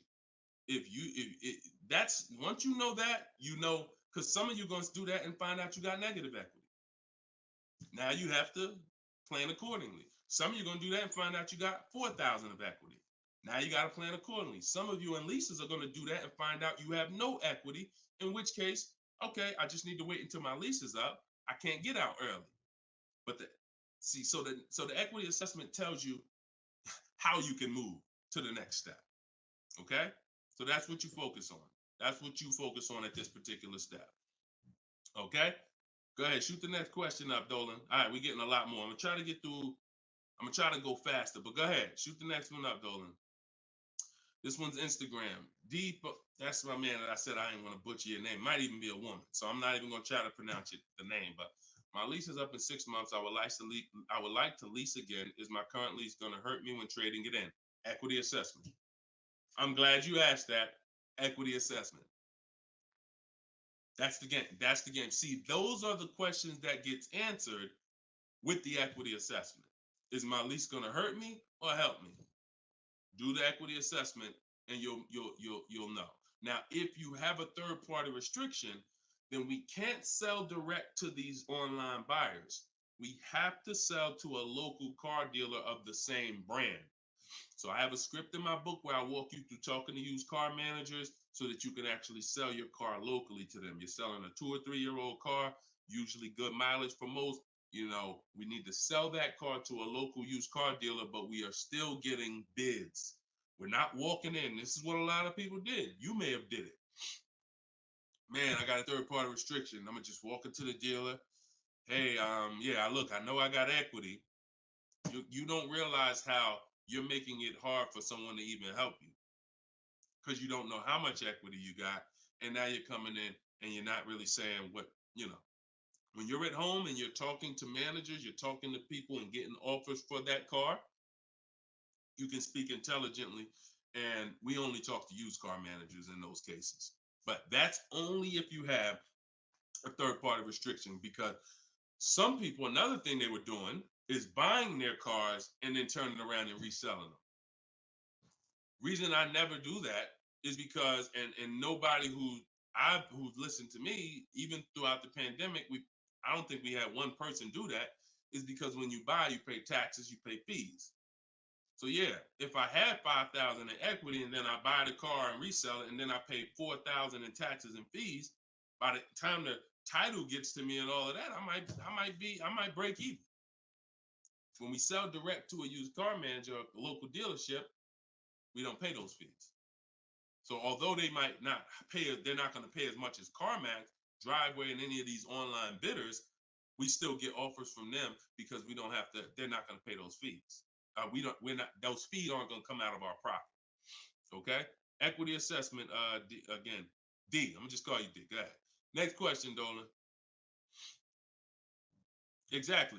Exactly. Auto advisor. Equity assessment. How'd you come up with the auto advisor? That's so funny. I'm just not used to seeing, I'm not used to seeing anything that says the auto advisor unless it's there's a lot of Deshone the Auto Advisor accounts going around inboxing people to buy crypto. I don't do anything but car education. So if it ain't about Cars from Home, my book, if it ain't about Cars from Home, my video library, it ain't about my coaching program, then it is not me. Stephanie from TikTok. So you can ask any lender, even if they don't work with them directly at the dealership? Absolutely. These people lend money. They don't care about selling you a car. People that lend money want to give you a loan. Good question. Absolutely. Go ahead. Shoot the next one up, Dolan. All right. Everybody getting value out of the show so far? Type dollar signs. Let me see the dollar signs. If you're enjoying and you're getting value out of this show, by the way, for those of you who just came, this is live. This is our Thursday live show. We rebroadcast these shows throughout the day, so that everyone can rewatch them. So you might see a rebroadcast, but Monday, Tuesday, Thursday, and Friday, 12 p.m. and 3 p.m. is when we're actually live. So when your coworkers, your family is talking about car shop, you want them here 12 p.m., 3 p.m. We're actually live Monday, Tuesday, Thursday, and Friday, Eastern time. All right. This one's from Instagram. How do you get a great lease deal? Bids. It's the only way. Because all right, so I'm gonna give you an example of how not getting bids will actually deceive you, and you could possibly think you got a great lease deal. So this is Charles. He got a Palisade. Palisade's probably one of the top 5. Definitely throughout the pandemic, it was probably top 5 most popular, SUVs. People were overpaying, and I don't want to, I don't, you might have one. And, unfortunately, a lot of people overpaid for these, and they're still overpaying for them.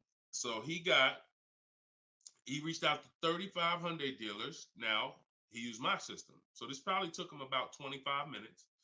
I have something in my book. My strategy is called the 25 to 5. What that is we're connecting with 25 dealers online. And our goal is to get 5 offers. Because if you want to show earlier, I told you 80% of dealers are overpriced. So we're going to get 5 offers, and they're going to be about $150 to $200 a part minimum. Your best offer when you get bids is going to be about $150 per month to $200 a month cheaper. Now, if you're purchasing, hold on.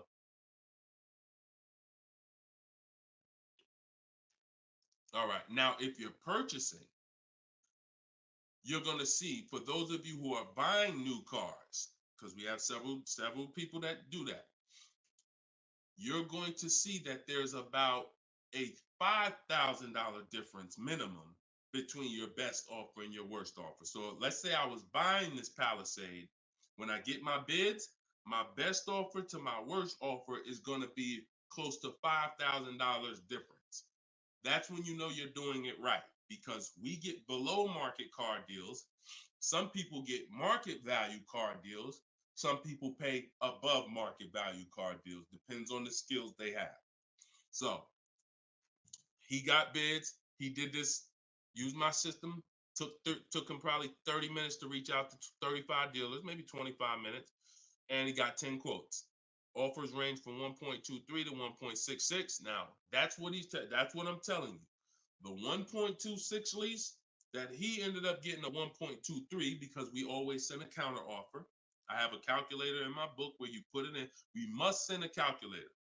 We must send a calculator. We must send a counter offer. So he ended up closing the deal at 1.23, all online. Never spoke to the dealer until he was ready to lock up the deal. But see the difference, 1.23 to 1.66. That means he's looking at offers. His best offer was $597 on a $48,000 Hyundai Palisade. His worst offer at 1.66, that same 1.66 divided into 48,500. Hold on. 1.66 times 48,500 would be about 700, 900, call it $800. So he's getting offers. That's when you know you've done it right. So to answer your question, Tobo, how do you get great lease deals? Bids. It's the only way. It's the only way. So his best offer is $597. The worst offer he saw out of all of them, he got 10 of them, was $800. Same vehicle. 80% of dealers are overpriced. Okay? Must get bids if you want to get deals like this. Only way. All right?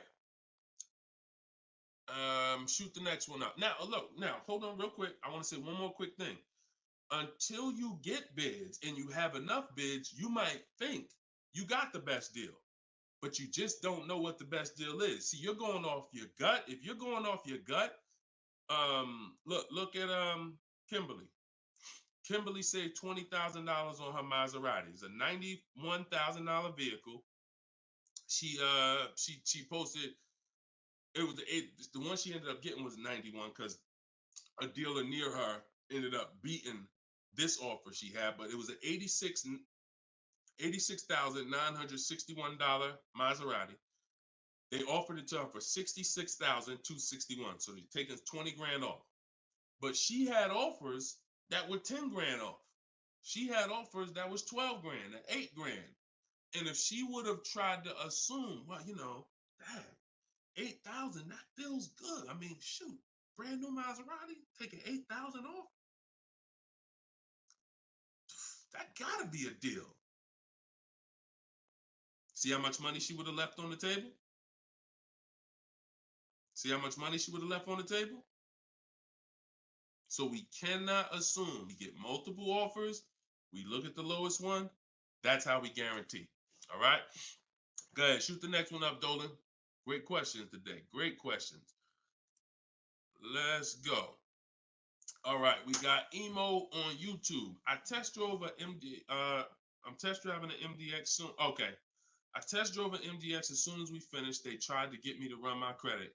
I told them I'm shopping dealerships, didn't like it, so the manager came in the office and tried it. No again. 100%. You look, y'all. If you don't have a plan, you're under someone else's plan. You follow me? I'm gonna say that again. If you got a light bulb emoji, type a light bulb emoji, type a gym emoji. Remember this. If anytime you don't have a plan, you will be subject to someone who has a plan.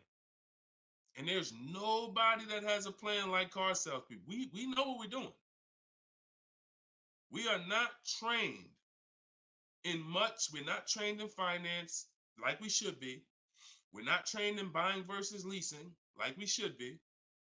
We're not trained in resale values like we should be. We're not trained in insurance products like we should be. There's more insurances to consider with a car than there is a house.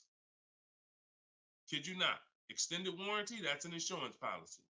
You might use it, you might not. Tire and wheel, that's an insurance policy. Gap insurance. You have auto insurance. There's multiple insurances that you need to consider in this business, when you're buying a car, when you're leasing a car. We're not trained in none of that like we should be. But what we are trained in is how to make sure we have enough information to sell you what we want to sell you. And so if you don't have, and the people with the least integrity, they are certainly going to try to pin you down with the credit check. Can't give you a credit. I can't give you a quote without your credit. Come in. I need you to be here. When can you come? First question they ask, you all right? Who's getting phone calls from dealers right now? Raise your hand and type me if you're getting phone calls from dealers right now for any reason. Bring your car in early. Hey, your lease is almost up. Hey, I saw that we can get you in a new car. We can keep your payment the same. Look, nobody's business. If you're getting phone calls from dealers right now, type me in the comment. Look, Skinner said they blowing me up. So understand the reason why they're doing that is because they want to pin you down. It's just come on in. When can you come in? When I can come in, I get you to talk. Numbers in here, it means you're pinned down. You cannot do this. You're losing all your leverage. So that's why I'm telling you, you're going to shop with a plan if you're following what I'm telling you, if you're following what I teach. Some of you have my book already. Shout out to those who have my book. We're rated 4.9 on Goodreads.com. Appreciate everybody who's reviewed the book. You can get yours for 75% off. It's normally $97, but in my TikTok bio, 30 minutes only, you can get it for 75% off. Instagram bio is $24 if you get the deal in the comment section. But you must have a plan because they have a plan and you don't know who you're dealing with. So that's all I could tell you. But I'm glad you stuck to the guns. Even under the pressure, you didn't let them run your credit. You stuck to the guns. Way to go. All right, go ahead, Dolan. This one's from TikTok. Better to buy used or new? Planning to keep longer than 8 years. Thank you for all that information. Letting me know you understand the 8-year rule. I appreciate you. That's a matter of, okay, so if I'm buying to keep more than 8 years, right? Only question between new or used is a question of budget. Can you get everything you want and need in a new car for your budget? Once you get all your bids, can you get all those bids? Is the best bid that's going to win your business on a new car in your budget comfortably, then get a new car. But now some of you can't afford a new car that covers all your needs. Needs are the most important thing you need to think about. You need to know the difference between wants and needs. Needs is, I got 3 children, I need a third row. Need is, I drive on the highway a lot, I need a car that has good acceleration. That's needs. Needs are things where if you don't get them, you're not going to like the car, you're going to trade it in because it's not doing the basic things you need it to do. That's needs. Wants is, I like to have the sunroof. I don't need it though. But if I can get it in my budget, I'll take it. I like to have this. I like to have that. These are wants. You got to know the difference. Unless your budget can buy everything. But if you can't get everything you want and need in a new car for your budget, then we go used. But if you get everything you want, there's plenty of people who are like, you know what, Deshone, I am a long-term person. I'm keeping more than 8 years. I could afford both. I only get a car every, only once a decade. I want to get a new one. That's fine. And some of you are like, you know what? I really want to go with even more value. So I'm gonna look to get a pre-owned one, not 30% off the price, 20% off the price, 40% off the price. That's fine too. There's no right or wrong there. Just go through it and pick the one that works for you. Great question. Okay. And now I haven't told you, while you putting the next question up, Dolan, my process for shopping for new cars and leases is totally different than the process we teach on shopping for used cars. It's entirely different. One is called the 25 to 5, where we're reaching out to 25 dealers online, connecting with them, looking to get 5 offers. The other one is the multiple marketplace strategy, where we're on all the online marketplaces where used cars are, and we're narrowing down. We're looking at the used car market, the low prices. We're turning on alerts on our phone so we get notified whenever there's a new car that pops up. Totally different process. Both are online.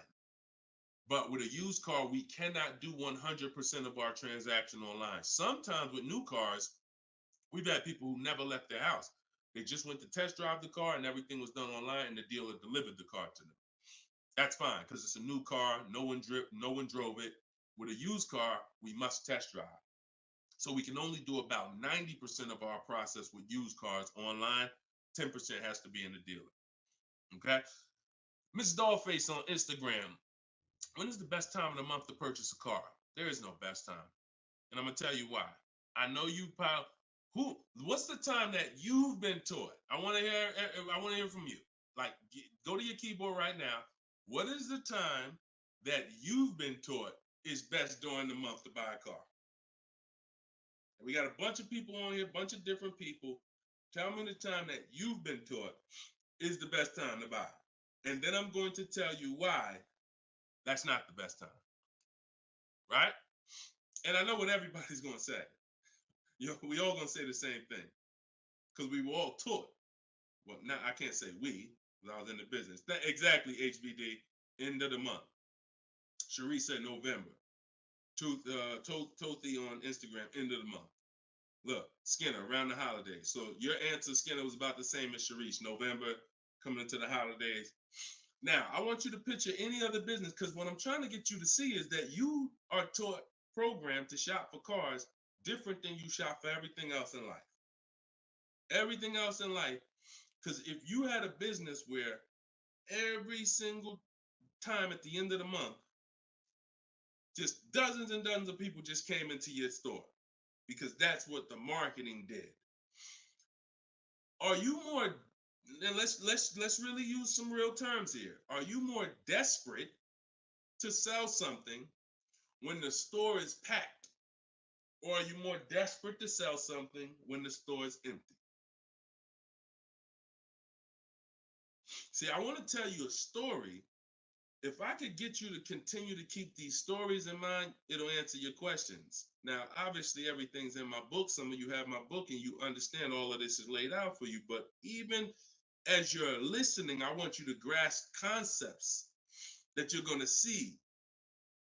Are you more desperate to sell something when the place is exactly, Toothy, when the place is empty? Place is empty. If I got a store and I haven't opened up that register all day long, it's daggone 5 p.m. I haven't seen one customer. I'm desperate.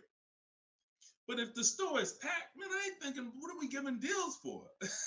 You know what I'm saying? What are we giving deals for? The place is packed. We're not desperate. So the marketing is great. The marketing makes you think, oh, end of the month, we're getting the best deals here. There's clowns up here. They got daggone balloons. They got the guy outside with the arms blowing.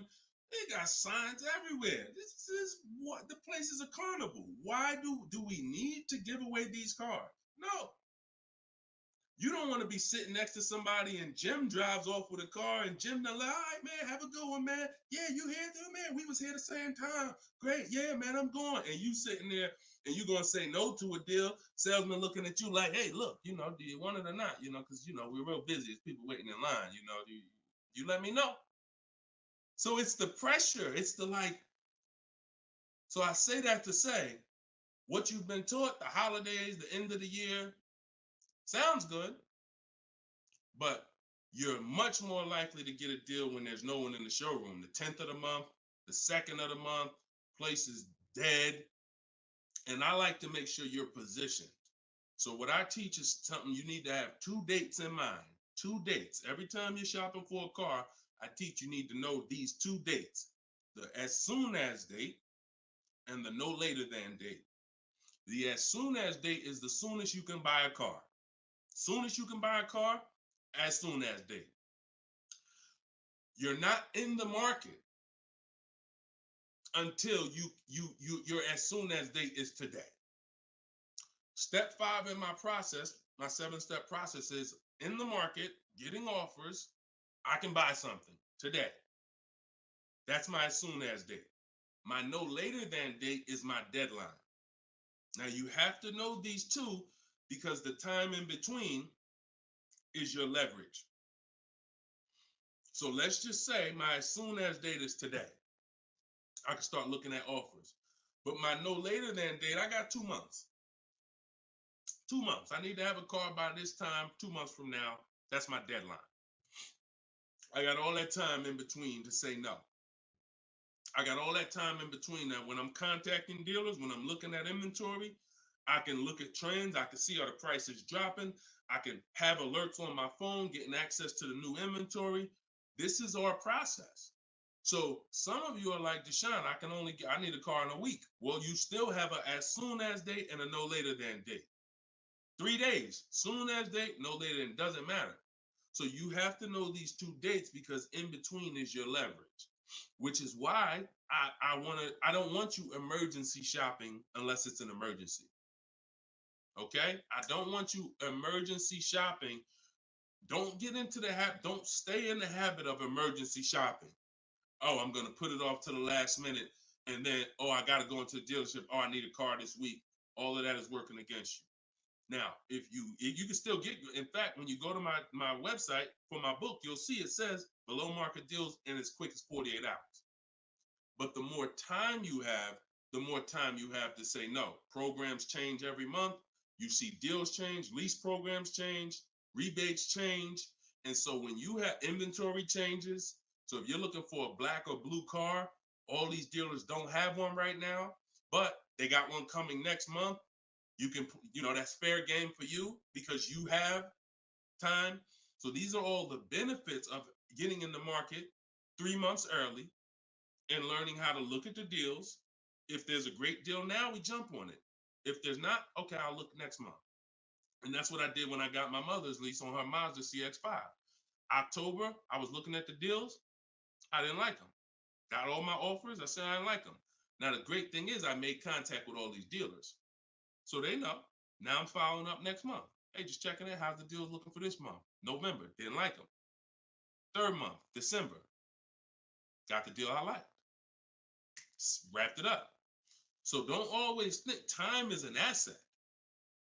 Time is an asset. Now, if it's an emergency, that's fine. We got to get a below market deal. We only got a week to do it. That's fine. You better have a strategy. But if you have the luxury of time, we use that to our advantage. So I wouldn't say there's a best time of the month to purchase a car. But if you're in the market and you're positioned, here's another thing you're positioned for. Every now and then we come into the dealership. When I was at Mercedes, when I was with General Motors, it happens all the time throughout the year. It could happen on the 10th of the month. It could happen on the 12th of the month. It could happen on the 8th. We don't know when this is going to happen, but this is the conversation I'm about to give you, a behind the scenes look of exactly what happens and why I want you to be positioned. We come in, they look at the numbers on the board. Sales manager looks and says, man, we got 20 cars sold for the month. We are way behind our objective. All right, listen, call everybody anybody you got, anybody that's real, anybody that's a real buyer, call them. We're not turning down any serious offer today. You want to be the person that's positioned.